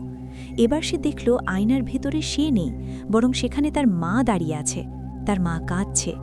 মা বলছে, বাবা রিয়াজ, পিছন ফিরিস না, ওরা তোর কলিজা চায়। রিয়াজ পাগলের মতো দৌড়াতে শুরু করল। কিন্তু ফ্লোরটা এখন আর কংক্রিটের নয়, ফ্লোরটা এখন নরম মাংসের স্তূপের মতো হয়ে গেছে। প্রতি কদমে সে দেবে যাচ্ছে। হঠাৎ সে দেখল ১৩ নম্বর টেবিলের নিচে সেই গভীর গর্তটা থেকে একটা বিশাল হুক বেরিয়ে এলো। সেই হুকটা রিয়াজের কাঁধ ফুঁড়ে দিল। আহ! রিয়াজের সেই চিৎকার মর্গের প্রতিটি কোণায় প্রতিধ্বনিত হল। কিন্তু আশ্চর্যের বিষয় হল, সেই চিৎকারের প্রতিধ্বনি হয়ে ফিরে এলো এক অমানসিক হাসি। রিয়াজ দেখল তাকে টেনে হিঁচড়ে নিয়ে যাওয়া হচ্ছে সেই ১৩ নম্বর টেবিলের নিচে, সেই অন্ধকারে যেখানে হাজার হাজার মানুষের কঙ্কাল গাদা করে রাখা। বন্ধুরা, কল্পনা করুন সেই দৃশ্য। আপনার কাঁধে একটা লোহার হুক বিঁধে আছে, আর আপনাকে টেনে নিয়ে যাওয়া হচ্ছে মাটির তলায় এমন এক জায়গায় যেখানে সূর্যের আলো কোনোদিন পৌঁছায়নি। রিয়াজ দেখল সেই গর্তের দেওয়ালে লেখা আছে লক্ষ লক্ষ মানুষের নাম, আর সেই তালিকার একেবারে শেষে লেখা আছে তার নাম, রিয়াজ। পরবর্তী বলি। ঠিক তখনই রিয়াজ তার ডান হাতে কিছু একটা অনুভব করল। তার পকেটে থাকা সেই তসবিটা ফেটে গেল, আর সেই তসবির প্রতিটি দানা এক একটি আগুনের গোলার মতো চারিদিকে ছড়িয়ে পড়ল। মুহূর্তের জন্য সেই অন্ধকার ফিকে হয়ে এলো। রিয়াজ দেখল মোতালেব চাচা আসলে মোতালেব চাচা নন, তিনি আসলে অনেকগুলো লাশের জোড়াতালি দিয়ে বানানো এক দানব। তার একটা হাত একজনের, পা অন্যজনের, আর তার মাথাটা, রিয়াজ দেখল সেই দানবের মাথাটা আসলে রিয়াজের নিজের বাবার মতো দেখতে, যিনি অনেক বছর আগে নিখোঁজ হয়েছিলেন। সেই দানবটি রিয়াজের কপালে হাত রেখে অত্যন্ত কোমল স্বরে বলল, ছেলের রক্ত ছাড়া এই অভিশাপ কাটবে না বাবা, তুই কি তোর বাবারে মুক্ত করবি না? রিয়াজের চোখের সামনে এখন এক ভয়াবহ দ্বিধা। একদিকে তার প্রাণ, অন্যদিকে তার নিখোঁজ বাবার আত্মার মুক্তি। বন্ধুরা, রিয়াজ কি নিজের বুকটা সেই তপ্ত ছুরির নিচে পেতে দেবে, নাকি সেই মায়াজাল ছিঁড়ে বেরিয়ে আসবে? রাত এখন প্রায় শেষ হতে চলল, কিন্তু রিয়াজের জন্য কি ভোর হবে, নাকি ঢাকা মেডিকেলের এই লাশ কাটার ঘরই হবে তার শেষ ঠিকানা? আমরা আসছি এই গল্পের চূড়ান্ত এবং সবচেয়ে ভয়ঙ্কর পর্বে, যেখানে ঢাকা শহরের এক বিভৎস সত্য উন্মোচিত হবে। আপনারা শুনছেন ভূত এফএম, আমি আরজে পায়েল। কোথাও যাবেন না, কারণ শেষটা দেখার সাহস হয়তো আপনারও হবে না। বন্ধুরা, রিয়াজ এখন সেই ১৩ নম্বর টেবিলের ওপর। তার সামনে দাঁড়িয়ে আছে সেই বিভৎস দানব, যার মুখে তার নিজের বাবার ছায়া। দানবটি রিয়াজের হাতে একটা মরিচা ধরা পুরনো সার্জিক্যাল ব্লেড তুলে দিল। তার কণ্ঠস্বর এখন বজ্রপাতের মতো ভারী। যদি মুক্তি চাস, তবে নিজের কলিজাটাই টেবিলে রাখ, তবেই আমি শান্ত হব। নতুবা এই মর্গ তোরে চিরকালের লাইগা চিবাইয়া খাইব। রিয়াজ দেখল তার চারপাশে শত শত লাশ। তারা সবাই এখন ড্রয়ার থেকে বেরিয়ে এসে রিয়াজকে ঘিরে গোল হয়ে দাঁড়িয়েছে। তাদের পচা মাংসের গন্ধ রিয়াজের ফুসফুস বন্ধ করে দিচ্ছে। রিয়াজ বুঝতে পারল পালানোর কোনো পথ নেই। কিন্তু ঠিক তখনই তার মনে পড়ল মোতালেব চাচা সেই ডায়েরির একটা কথা, এইখানে যা দেখবি তার সত্যি না, সত্য কেবল তোর নিজের রক্ত। রিয়াজ নিজের হাতের তালুটা সেই ব্লেড দিয়ে চিড়ে ফেলল। তার টাটকা লাল রক্ত যখন সেই অভিশপ্ত ১৩ নম্বর টেবিলের উপর পড়ল, তখন এক অলৌকিক কাণ্ড ঘটল। টেবিলটা থরথর করে কাঁপতে শুরু করল। সেই রক্তে যেন বিষ ছিল। দানবটি চিৎকার করে পেছনের দিকে সরে গেল। রিয়াজ দেখল রক্ত পড়ার সাথে সাথে সেই বিভৎস কক্ষটি গলে যেতে শুরু করেছে। দেওয়ালগুলো মোমের মতো গলে পড়ছে। লাশের ড্রয়ারগুলো ভূষ্মীভূত হয়ে যাচ্ছে। রিয়াজ চিৎকার করে বলল, তোরা কেউ সত্যি না, আমি মরিনি, আমি জ্যান্ত। বন্ধুরা, রিয়াজ যখন চোখ খুলল, দেখল সে মর্গের বাইরে হাসপাতালের করিডোরে শুয়ে আছে। সকালের প্রথম আলো জানালার কাঁচ ভেদ করে ভেতরে আসছে। চারদিকে নার্স আর ওয়ার্ডবয়দের ছোটাছুটি। রিয়াজ হাঁপাচ্ছিল, তার সারা শরীর ঘামে ভেজা। তার পাশে দাঁড়িয়ে আছে এক বয়স্ক ডাক্তার। ডাক্তার রিয়াজের দিকে তাকিয়ে হাসলেন। কি মিয়া, প্রথম দিন কাজ করতে আইসা ভয় পায়া জ্ঞান হারাইছো? মোতালেব তোমারে ডাকতে গিয়া দেখে তুমি করিডোরে পইরা আছো। রিয়াজ বিড়বিড় করে বলল, মোতালেব চাচা, উনি বেঁচে আছেন? ডাক্তার অবাক হয়ে বললেন, বেঁচে থাকবে না কেন? এই তো মোতালেব, মর্গের ইনচার্জ। রিয়াজ তাকিয়ে দেখল মোতালেব চাচা হাসি মুখে তার দিকে এগিয়ে আসছেন, হাতে সেই চাবির গোছা। রিয়াজ স্বস্তির নিঃশ্বাস ফেলল। তার মানে কি গত রাতের সব কিছুই স্বপ্ন ছিল, মনের ভুল? লাশ কাটার ঘরের সেই অন্ধকারে রিয়াজ শুনতে পেল মোতালেব চাচার অট্টহাসি। সেই হাসিতে পুরো ঢাকা মেডিকেল কলেজ যেন কেঁপে উঠল। রিয়াজ কি তবে সেই ১৩ নম্বর টেবিলের পরবর্তী সেলাই করা লাশ হতে যাচ্ছে? বন্ধুরা, আজকের মতো আমরা এখানেই থামছি। কিন্তু ভয় পাওয়ার কিছু নেই। কাহিনীর সবচেয়ে রোমহর্ষক অংশ অর্থাৎ পার্ট ৪ আসতে যাচ্ছে খুব শিগগিরই। সেখানে আমরা দেখব রিয়াজের সেই চূড়ান্ত লড়াই। আপনারা শুনছেন ভূত এফএম। আমি আরজে পায়েল। চোখ খোলা রাখুন, কারণ আপনার ঘরের কোনায় যে ছায়াটি নড়ছে, ওটি কি শুধুই ছায়া, নাকি লাশ কাটার ঘরের কোনো মেহমান? রাত এখন ৩:৪২। বন্ধুরা, আপনারা কি কখনো ভেবেছেন আমরা যখন ঘুমিয়ে থাকি তখন শহরের পরিত্যক্ত কোণগুলোতে কি ঘটে? ঢাকা মেডিকেলের সেই মর্গটা এখন আর মর্গ নেই, ওটা এখন একটা মাংসের কারখানা। রিয়াজ দেখল তার পকেটের সেই তসবিটা উজ্জ্বল হয়ে জ্বলছে ঠিকই, কিন্তু সেই আলো যেন অন্ধকারের কাছে হেরে যাচ্ছে। সেই শত শত কাটা হাত যখন রিয়াজকে টেনে ধরল, তখন সে অনুভব করল তার শরীরের তাপমাত্রা হিমাঙ্কের নিচে নেমে যাচ্ছে। হাতগুলো শুধু তাকে ধরছে না, তারা রিয়াজের চামড়া খুঁড়ে ভেতরে ঢোকার চেষ্টা করছে। হঠাৎ সেই অন্ধকার ধোঁয়ার ভেতর থেকে ভেসে এলো মোতালেব চাচার অট্টহাসি। কিন্তু সেই হাসিতে কোনো মানুষের চিহ্ন নেই। রিয়াজ দেখল সামনের ১৩ নম্বর টেবিলের ওপর এখন আর সেই পোড়া লাশটি নেই। সেখানে এখন শুয়ে আছে মোতালেব চাচা নিজে।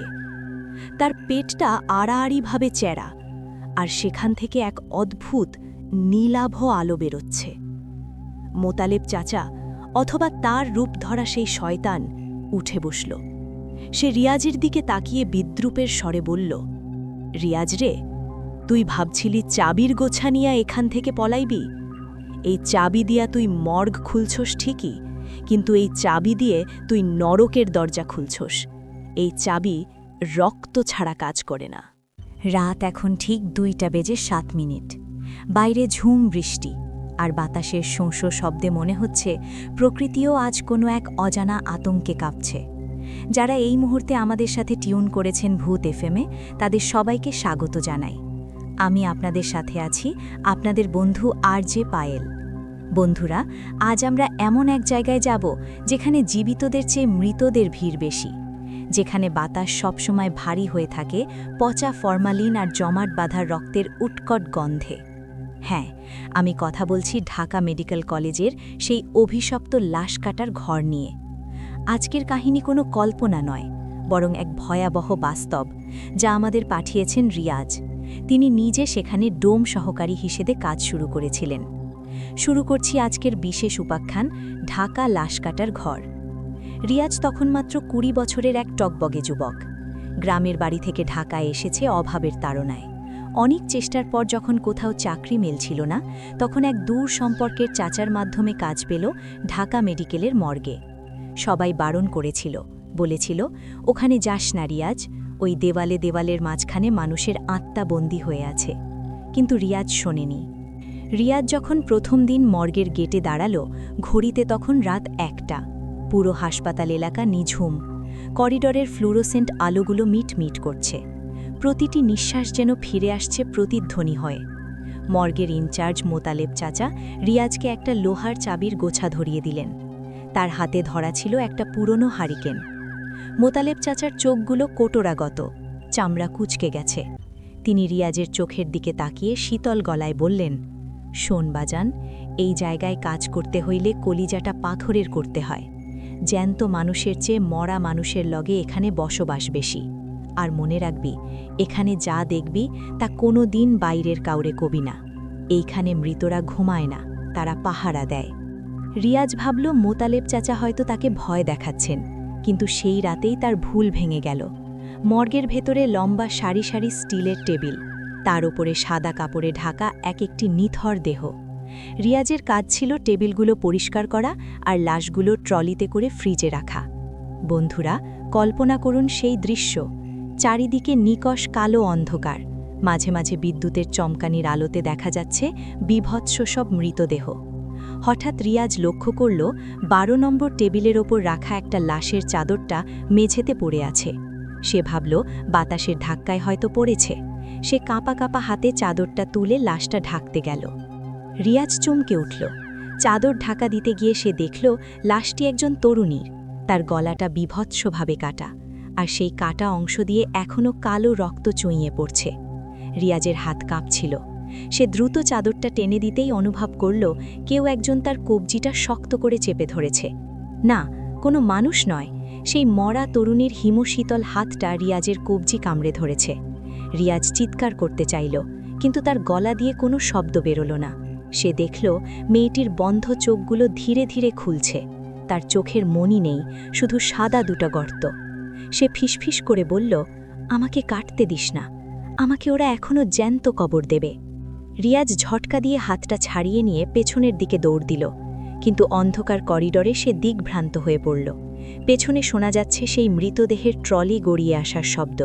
ক্রিচ ক্রিচ ক্রিচ, যেন কেউ ট্রলিটা ঠেলে তার দিকেই আসছে। সে হাঁপাতে হাঁপাতে মোতালেব চাচার রুমের দিকে ছুটল, কিন্তু রুমের সামনে গিয়ে দেখল মোতালেব চাচা সেখানে নেই। টেবিলের উপর রাখা তার চশমাটা ভাঙা, আর মেঝেতে ছোপ ছোপ টাটকা রক্ত। শ্রোতা বন্ধুরা, গল্পটা কেবল শুরু। রিয়াজ কি ওই রাতে ওই লাশ কাটার ঘর থেকে বেরোতে পেরেছিল? মোতালেব চাচার কি হয়েছিল? আর সেই ১৩ নম্বর টেবিলের রহস্যই বা কি?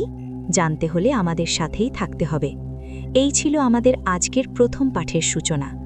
রিয়াজের সামনে এখন কেবল মৃত্যু আর অন্ধকার, কিন্তু পর্দার আড়ালে যা লুকিয়ে আছে তা আরও ভয়াবহ। রাত এখন ২:২৫। স্টুডিওর এসির বাতাসটা কেন জানি আজ অনেক বেশি ঠান্ডা মনে হচ্ছে। আপনারা শুনছেন ভূত এফএম। রিয়াজের কাহিনী যেখানে শেষ করেছিলাম, সে এখন দাঁড়িয়ে আছে মোতালেব চাচার ফাঁকা রুমের সামনে। মেঝেতে ছোপ ছোপ টাটকা রক্ত, আর চারদিকে সেই উৎকট পচা গন্ধ। বন্ধুরা, ভাবুন তো একবার, আপনি একা একটি মর্গের করিডোরে, যেখানে আপনি জানেন আপনার চারপাশে অন্তত ৫০টি নিথর দেহ পড়ে আছে। কিন্তু তারা কি আসলেই নিথর, নাকি অন্ধকারের আড়ালে তারা কেবল আপনার জন্য অপেক্ষা করছে? রিয়াজের পা কাঁপছিল। সে দেয়ালে ভর দিয়ে দাঁড়াতে গিয়ে অনুভব করল দেয়ালটা ভিজে। হারিকেনের আলো ফেলতেই তার আত্মারাম খাঁচা ছাড়া হওয়ার দশা। দেয়াল বেয়ে লাল রক্ত গড়িয়ে পড়ছে, ঠিক যেন দেয়ালটা ঘামছে, আর সেই ঘামগুলো রক্তের মতো লাল। রিয়াজ বিড়বিড় করে বলতে লাগল, আয়েতুল কুরসি, আয়েতুল কুরসি। কিন্তু তার স্মৃতি যেন আজ কাজ করছে না। ভয়ে সে সব কিছু ভুলে যাচ্ছে। হঠাৎ করিডোরের শেষ মাথায় একটি ছায়া নড়ে উঠল। রিয়াজ দেখল সাদা এপ্রন পরা কেউ একজন পিঠ ঘুরিয়ে দাঁড়িয়ে আছে। লোকটা কুঁজো হয়ে কি যেন একটা কাটছে। চাক চাক চাক সেই মাংস কাটার শব্দ নিস্তব্ধ মর্গে প্রতিধ্বনিত হচ্ছে। রিয়াজ সাহস সঞ্চয় করে ডাকল, মোতালেব চাচা, আপনি কি ওখানে? ছায়াটি নড়ল না, কিন্তু মাংস কাটার শব্দটা বন্ধ হয়ে গেল। 1 সেকেন্ড, 2 সেকেন্ড, তারপর একটি অমানসিক কণ্ঠস্বর ভেসে এলো, যা মোতালেব চাচার মতো শোনালেও তাতে যেন এক আদিম হিংস্রতা মিশে আছে। রিয়াজ, আয়শা পড়শোস, তাড়াতাড়ি আয়, 13 নম্বর টেবিলের মেহমান রে সেলাই করতে হইব, ও খুব ছটফট করতেছে। রিয়াজ মন্ত্রমুগ্ধর মতো এগিয়ে গেল। তার মস্তিষ্ক বলছে পালানো উচিত, কিন্তু তার পা দুটো যেন অন্য কারো ইশারায় চলছে। 13 নম্বর টেবিলের সামনে পৌঁছতেই সে দেখল টেবিলটা কাঁপছে। না, শুধু টেবিল নয়, পুরো ফ্লোরটা যেন কাঁপছে। টেবিলের ওপর শুয়ে আছে বিশালদেহী এক লোক। তার সারা শরীর পুড়ে কয়লা হয়ে গেছে, অগ্নিকাণ্ডে মারা যাওয়া কোনো হতভাগ্য। কিন্তু আশ্চর্যের বিষয় হলো সেই পুড়ে যাওয়া ঠোঁট দুটো নড়ছে, লোকটা শ্বাস নিচ্ছে। মোতালেব চাচা অথবা তার মতো দেখতে কেউ একজন রিয়াজের দিকে একটা সুই আর মোটা সুতো বাড়িয়ে দিয়ে বললেন, ধর, এর বুকটা সেলাই কর, ভিতরের কলিজাটা বারবার বাইরে আসতে চায়, ওরে শান্ত কর। রিয়াজ দেখল মোতালেব চাচার চোখের মণি দুটো সম্পূর্ণ কালো, কোনো সাদা অংশ নেই। রিয়াজ যখন সুইটা হাতে নিল, তখন সেই পুড়ে যাওয়া লাশটি হঠাৎ রিয়াজের কলার চেপে ধরল। আগুনের তাপে ঝলসে যাওয়া সেই চামড়া থেকে ধোঁয়া বেরোচ্ছে। রিয়াজ যন্ত্রণায় চিৎকার করে উঠল, কারণ সেই স্পর্শে তার নিজের শরীরও যেন পুড়তে শুরু করেছে। আর যে পায়েল, বন্ধুরা, আপনাদের কি গায়ের লোম খাড়া হয়ে যাচ্ছে? রিয়াজ তখন যা দেখল তা শোনার জন্য কি আপনারা প্রস্তুত? লাশটি রিয়াজের কানে কানে ফিসফিস করে বলল, মোতালেব তো গত বছরই মরে গেছে রিয়াজ, তাহলে এইটা কে? রিয়াজ এক ঝটকায় পেছনে তাকাতেই দেখল মোতালেব চাচা বলে কেউ নেই। সেখানে দাঁড়িয়ে আছে একটি কঙ্কালসার বিভৎস শরীর, যার মুখে চামড়া নেই, শুধু ঝুলে থাকা লাল মাংস। সে খিলখিল করে হাসছে। সেই হাসির শব্দে মর্গের সিসিটিভি ক্যামেরাগুলো একে একে ফেটে যেতে শুরু করল। রিয়াজ বুঝতে পারল সে এক মহা বিপদে পড়েছে। সে যে চাবির গোছাটা হাতে ধরে আছে সেটা হঠাৎ তপ্ত লোহার মতো গরম হয়ে উঠল। রিয়াজ দেখল করিডরের 2 পাশে রাখা লাশের ড্রয়ারগুলো একে একে নিজে থেকেই খুলতে শুরু করেছে। ধড়াস ধড়াস ধড়াস। প্রতিটি ড্রয়ার থেকে একটা করে সাদা চাদর মোড়া লাশ উঠে বসছে। তারা সবাই মুখ ঘুরিয়ে রিয়াজের দিকে তাকাচ্ছে। তাদের সবার চোখে সেই একই সাদা শূন্যতা। তারা একযোগে বলতে শুরু করল, আমগোরে সেলাই করবি না, আমগোরে খুব কষ্ট হয়, রিয়াজ আমগোরে সেলাই কর। রিয়াজ দৌড়ে মেইন গেটের দিকে গেল, কিন্তু সেখানে কোনো গেট নেই। যেখানে গেট থাকার কথা সেখানে এখন শুধুই নিরেট ইঁটের দেয়াল। সে বন্দী। এই লাশ কাটার ঘরের 13 নম্বর টেবিলের অভিশাপে সে এখন চিরদিনের জন্য বন্দী। শ্রোতা বন্ধুরা, রিয়াজ কি এই মায়াজাল ছিঁড়তে পারবে, নাকি সে নিজেই হয়ে যাবে পরবর্তী লাশ? আর মোতালেব চাচার রহস্যটা আসলে কি? গল্পের পরের অংশে আমরা আরও গভীরে যাব। আমরা জানব সেই রহস্যময় ডায়েরির কথা, যা রিয়াজ ওই রক্তের দাগের নিচে খুঁজে পেয়েছিল। রাত এখন 3:10। এই সময়টাকে বলা হয় ডেভিলস আওয়ার। রিয়াজ তখন ওই রক্তমাখা দেওয়ালের সামনে হাঁটু গেড়ে বসে আছে। তার চোখের সামনে কোনো দরজা নেই, বেরোনোর কোনো পথ নেই। কিন্তু ঠিক সেই মুহূর্তে তার নজর পড়ল মোতালেব চাচার সেই পুরনো কাঠের টেবিলটার ওপর। টেবিলের এক কোণায় পড়ে আছে একটা জরাজীর্ণ ডায়েরি।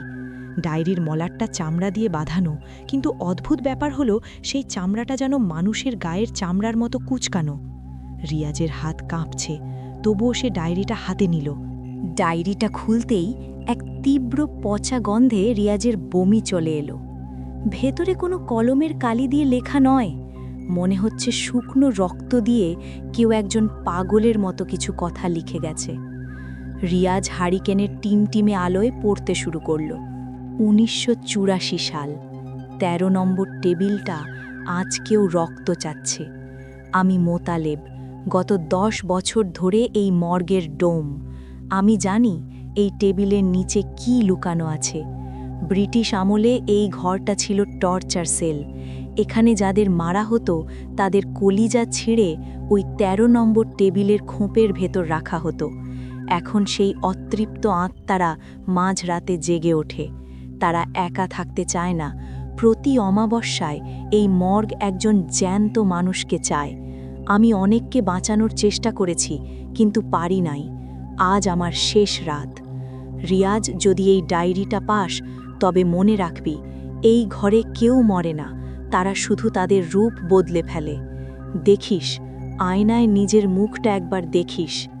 ডায়েরির লেখাটা পড়ার পর রিয়াজ ধীরে ধীরে দেয়ালে টাঙানো ধুলো মাখা আয়নাটার দিকে তাকালো। তার হার্টবিট যেন বন্ধ হয়ে গেল। আয়নায় সে নিজেকে দেখছে না। আয়নায় দেখা যাচ্ছে একটা বিভৎস অবয়ব, যার সারা মুখ সেলাই করা, চোখ দুটো উপড়ে নেওয়া হয়েছে, আর তার গায়ে সেই নীল রঙের অ্যাপ্রনটা, যা রিয়াজ পরে আছে।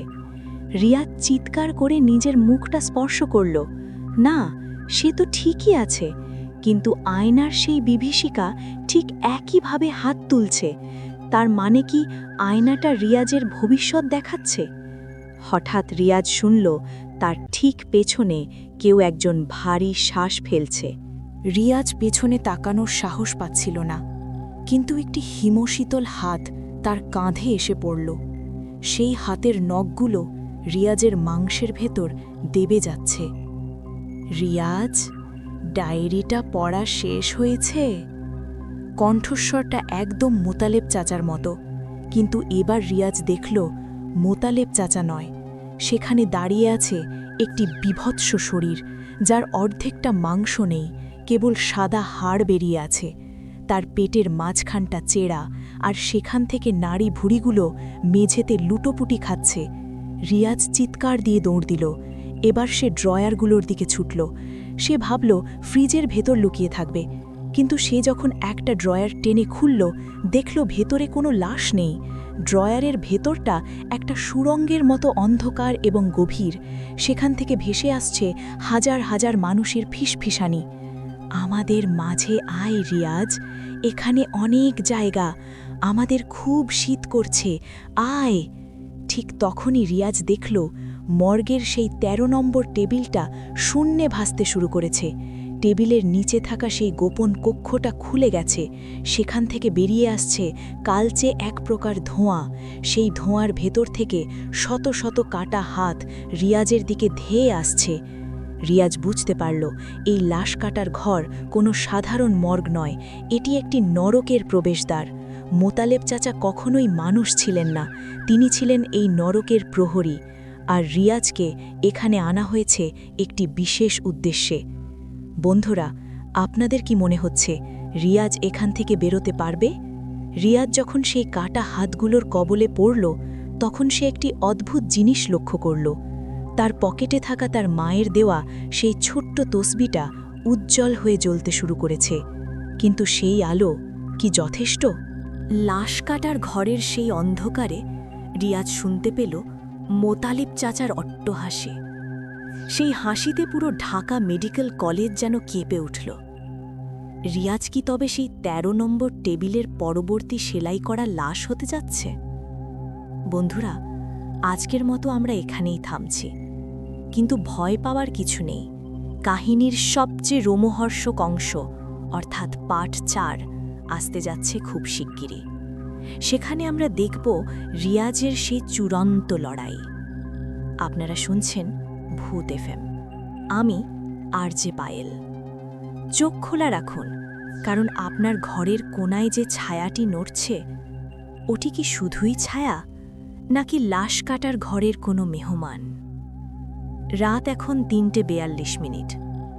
বন্ধুরা, আপনারা কি কখনো ভেবেছেন আমরা যখন ঘুমিয়ে থাকি তখন শহরের পরিত্যক্ত কোণগুলোতে কি ঘটে? ঢাকা মেডিকেলের সেই মর্গটা এখন আর মর্গ নেই, ওটা এখন একটা মাংসের কারখানা। রিয়াজ দেখল তার পকেটের সেই তসবিটা উজ্জ্বল হয়ে জ্বলছে ঠিকই, কিন্তু সেই আলো যেন অন্ধকারের কাছে হেরে যাচ্ছে।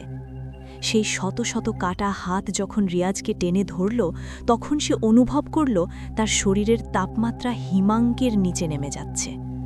হাতগুলো শুধু তাকে ধরছে না, তারা রিয়াজের চামড়া খুঁড়ে ভেতরে ঢোকার চেষ্টা করছে। হঠাৎ সেই অন্ধকার ধোঁয়ার ভেতর থেকে ভেসে এলো মোতালেব চাচার অট্টহাসি। কিন্তু সেই হাসিতে কোনো মানুষের চিহ্ন নেই। রিয়াজ দেখল সামনের ১৩ নম্বর টেবিলের ওপর এখন আর সেই পোড়া লাশটি নেই। সেখানে এখন শুয়ে আছে মোতালেব চাচা নিজে। তার পেটটা আড়াআড়িভাবে চ্যাড়া, আর সেখান থেকে এক অদ্ভুত নীলাভ আলো বেরোচ্ছে। মোতালেব চাচা, অথবা তার রূপ ধরা সেই শয়তান, উঠে বসল। সে রিয়াজের দিকে তাকিয়ে বিদ্রূপের স্বরে বলল, রিয়াজ রে, তুই ভাবছিলি চাবির গোছা নিয়া এখান থেকে পলাইবি? এই চাবি দিয়া তুই মর্গ খুলছস ঠিকই, কিন্তু এই চাবি দিয়ে তুই নরকের দরজা খুলছস। এই চাবি রক্ত ছাড়া কাজ করে না। রিয়াজ দেখল তার হাতের চাবির গোছাটা গলে গিয়ে তার হাতের চামড়ার সাথে মিশে যাচ্ছে। অসহ্য যন্ত্রণায় সে আর্তনাদ করে উঠল।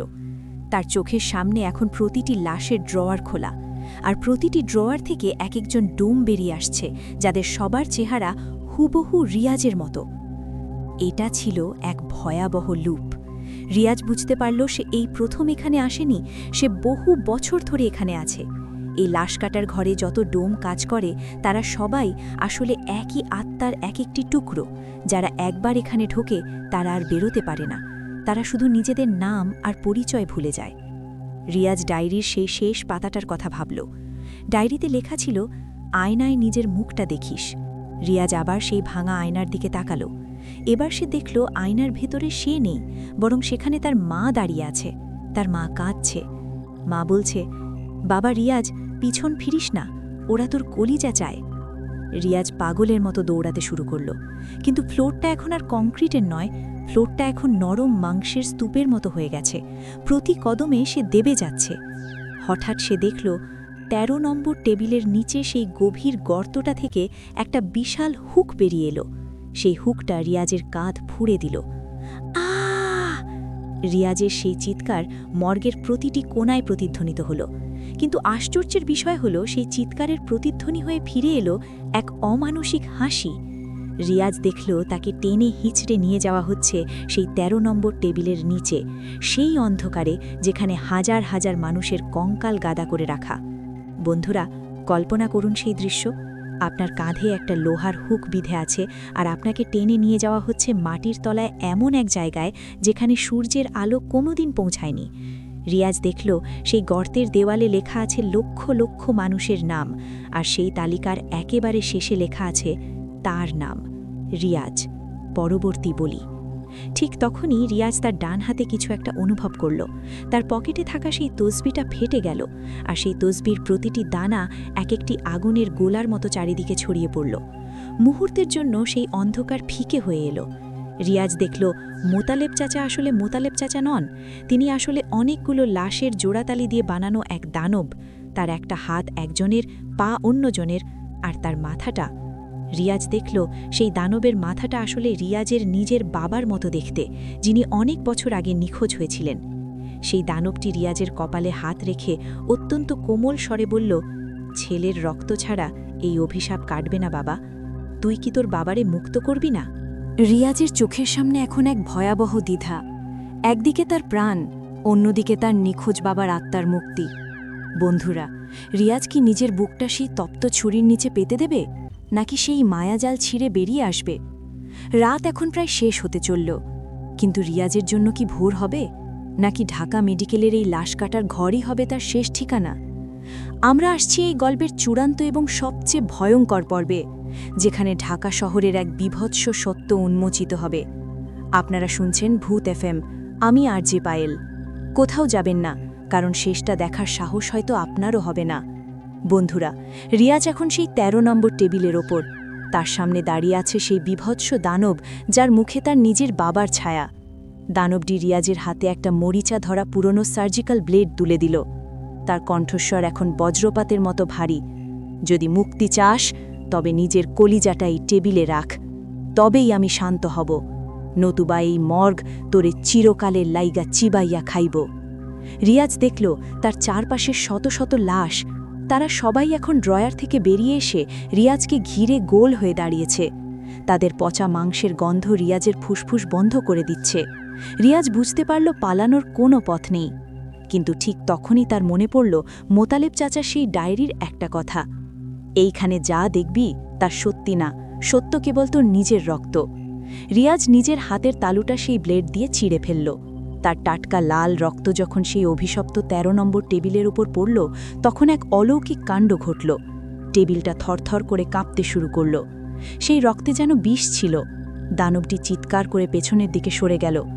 রিয়াজ দেখল রক্ত পড়ার সাথে সাথে সেই বিভৎস কক্ষটি গলে যেতে শুরু করেছে। দেওয়ালগুলো মোমের মতো গলে পড়ছে, লাশের ড্রয়ারগুলো ভূষ্মীভূত হয়ে যাচ্ছে। রিয়াজ চিৎকার করে বলল, তোরা কেউ সত্যি না, আমি মরিনি, আমি জ্যান্ত। বন্ধুরা, রিয়াজ যখন চোখ খুলল, দেখল সে মর্গের বাইরে হাসপাতালের করিডোরে শুয়ে আছে। সকালের প্রথম আলো জানালার কাঁচ ভেদ করে ভেতরে আসছে। চারদিকে নার্স আর ওয়ার্ড বয়দের ছোটাছুটি। রিয়াজ হাঁপাচ্ছিল, তার সারা শরীর ঘামে ভেজা। তার পাশে দাঁড়িয়ে আছে এক বয়স্ক ডাক্তার। ডাক্তার রিয়াজের দিকে তাকিয়ে হাসলেন। কি মিয়া, প্রথম দিন কাজ করতে আইসা ভয় পায়া জ্ঞান হারাইছো? মোতালেব তোমারে ডাকতে গিয়া দেখে তুমি করিডোরে পইরা আছো। রিয়াজ বিড়বিড় করে বলল, মোতালেব চাচা, উনি বেঁচে আছেন? ডাক্তার অবাক হয়ে বললেন, বেঁচে থাকবে না কেন? এই তো মোতালেব, মর্গের ইনচার্জ।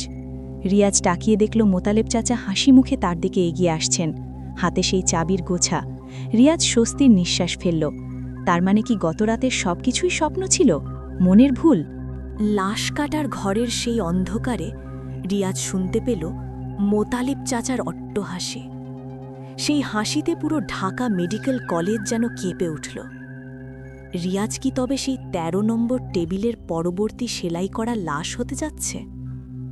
বন্ধুরা, আজকের মতো আমরা এখানেই থামছি। কিন্তু ভয় পাওয়ার কিছু নেই। কাহিনীর সবচেয়ে রোমহর্ষক অংশ অর্থাৎ পার্ট ৪ আসতে যাচ্ছে খুব শিগগিরই।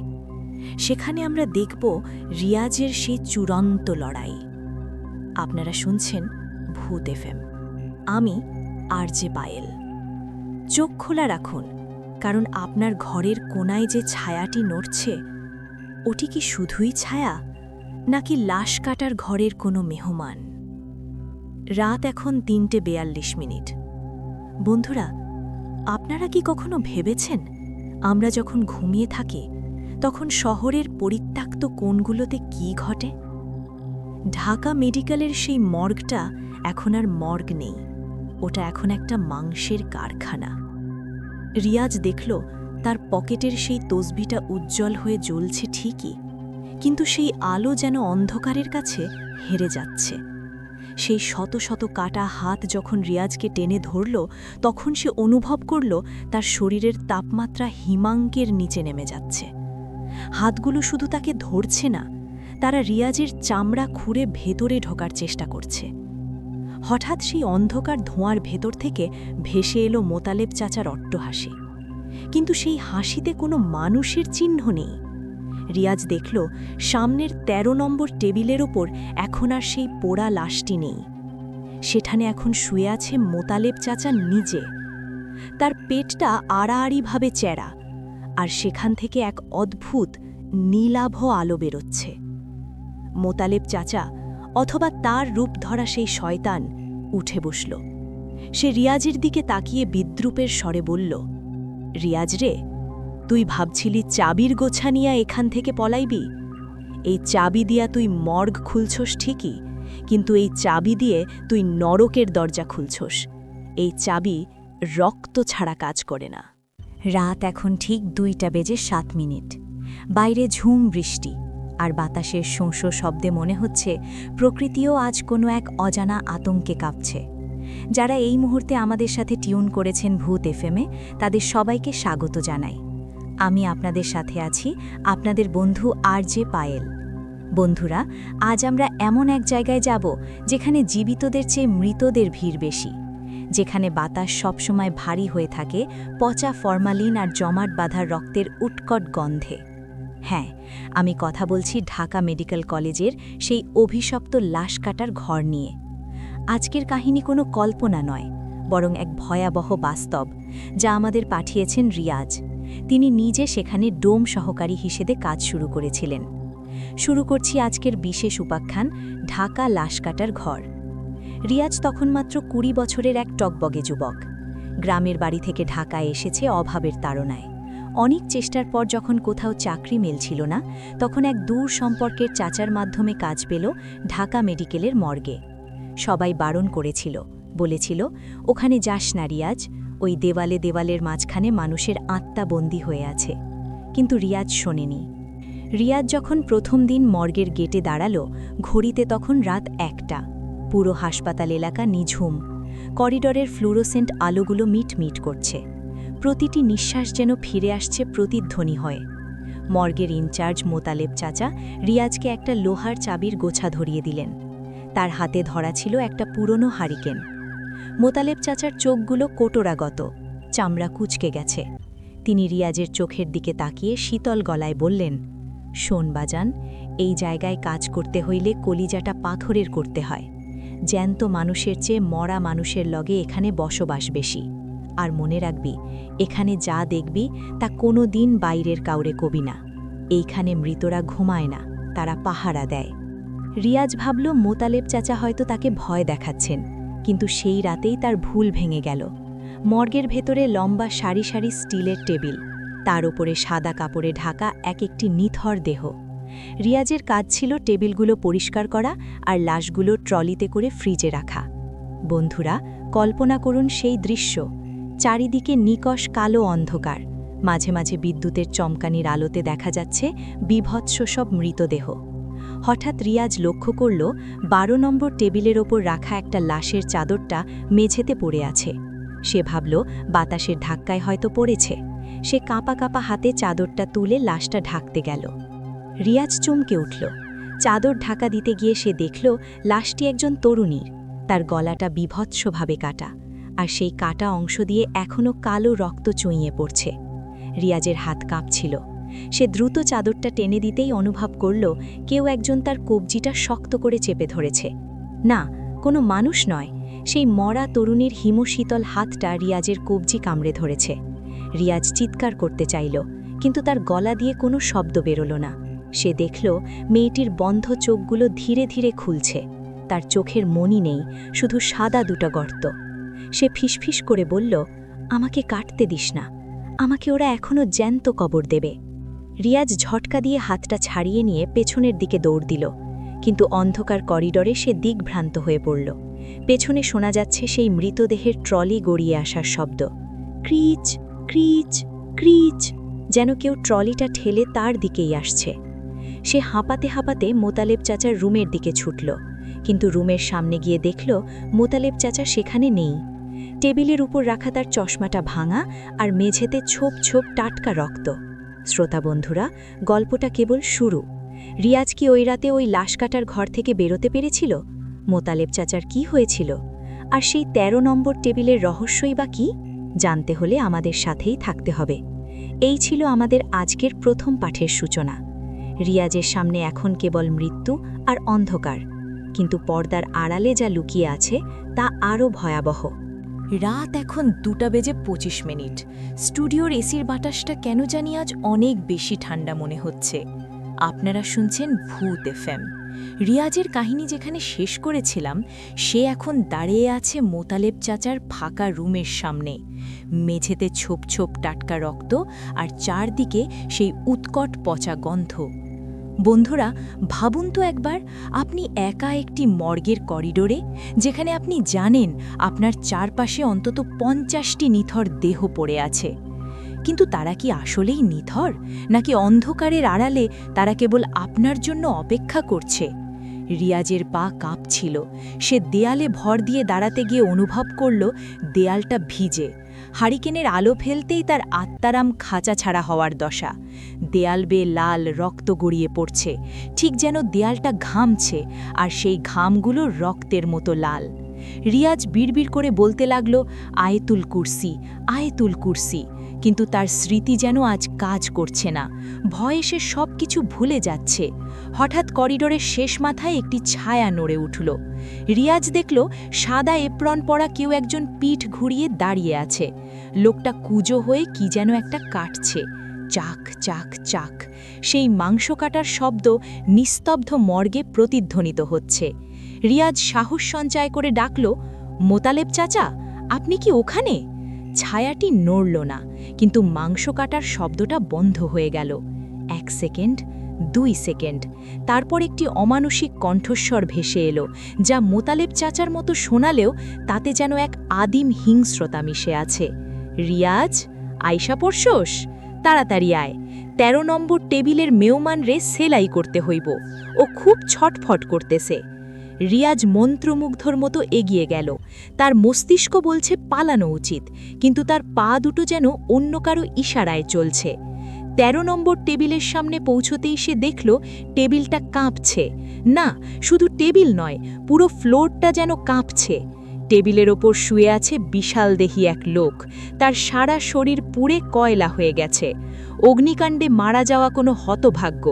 কিন্তু আশ্চর্যের বিষয় হলো, সেই পুড়ে যাওয়া ঠোঁট দুটো নড়ছে, লোকটা শ্বাস নিচ্ছে। মোতালেব চাচা অথবা তার মতো দেখতে কেউ একজন রিয়াজের দিকে একটা সুই আর মোটা সুতো বাড়িয়ে দিয়ে বললেন, ধর, এর বুকটা সেলাই কর, ভিতরের কলিজাটা বারবার বাইরে আসতে চায়, ওরে শান্ত কর। রিয়াজ দেখল মোতালেব চাচার চোখের মণি দুটো সম্পূর্ণ কালো, কোনো সাদা অংশ নেই। রিয়াজ যখন সুইটা হাতে নিল, তখন সেই পুড়ে যাওয়া লাশটি হঠাৎ রিয়াজের কলার চেপে ধরল।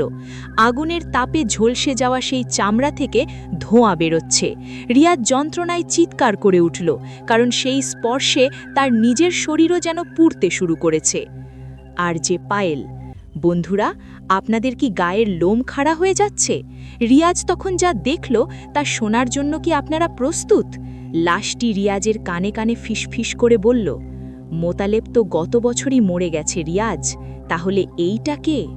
রিয়াজ এক ঝটকায় পেছনে তাকাতেই দেখল মোতালেব চাচা বলে কেউ নেই। সেখানে দাঁড়িয়ে আছে একটি কঙ্কালসার বিভৎস শরীর, যার মুখে চামড়া নেই, শুধু ঝুলে থাকা লাল মাংস। সে খিলখিল করে হাসছে। সেই হাসির শব্দে মর্গের সিসিটিভি ক্যামেরাগুলো একে একে ফেটে যেতে শুরু করল। রিয়াজ বুঝতে পারল সে এক মহা বিপদে পড়েছে। সে যে চাবির গোছাটা হাতে ধরে আছে, সেটা হঠাৎ তপ্ত লোহার মতো গরম হয়ে উঠল। রিয়াজ দেখল করিডরের 2 পাশে রাখা লাশের ড্রয়ারগুলো একে একে নিজে থেকেই খুলতে শুরু করেছে। ধড়াস ধড়াস ধড়াস। প্রতিটি ড্রয়ার থেকে একটা করে সাদা চাদর মোড়া লাশ উঠে বসছে। তারা সবাই মুখ ঘুরিয়ে রিয়াজের দিকে তাকাচ্ছে। তাদের সবার চোখে সেই একই সাদা শূন্যতা। তারা একযোগে বলতে শুরু করল, আমগোরে সেলাই করবি না, আমগোরে খুব কষ্ট হয়, রিয়াজ আমগোরে সেলাই কর। রিয়াজ দৌড়ে মেইন গেটের দিকে গেল, কিন্তু সেখানে কোনো গেট নেই। যেখানে গেট থাকার কথা, সেখানে এখন শুধুই নিরেট ইঁটের দেয়াল। সে বন্দী। এই লাশ কাটার ঘরের 13 নম্বর টেবিলের অভিশাপে সে এখন চিরদিনের জন্য বন্দী।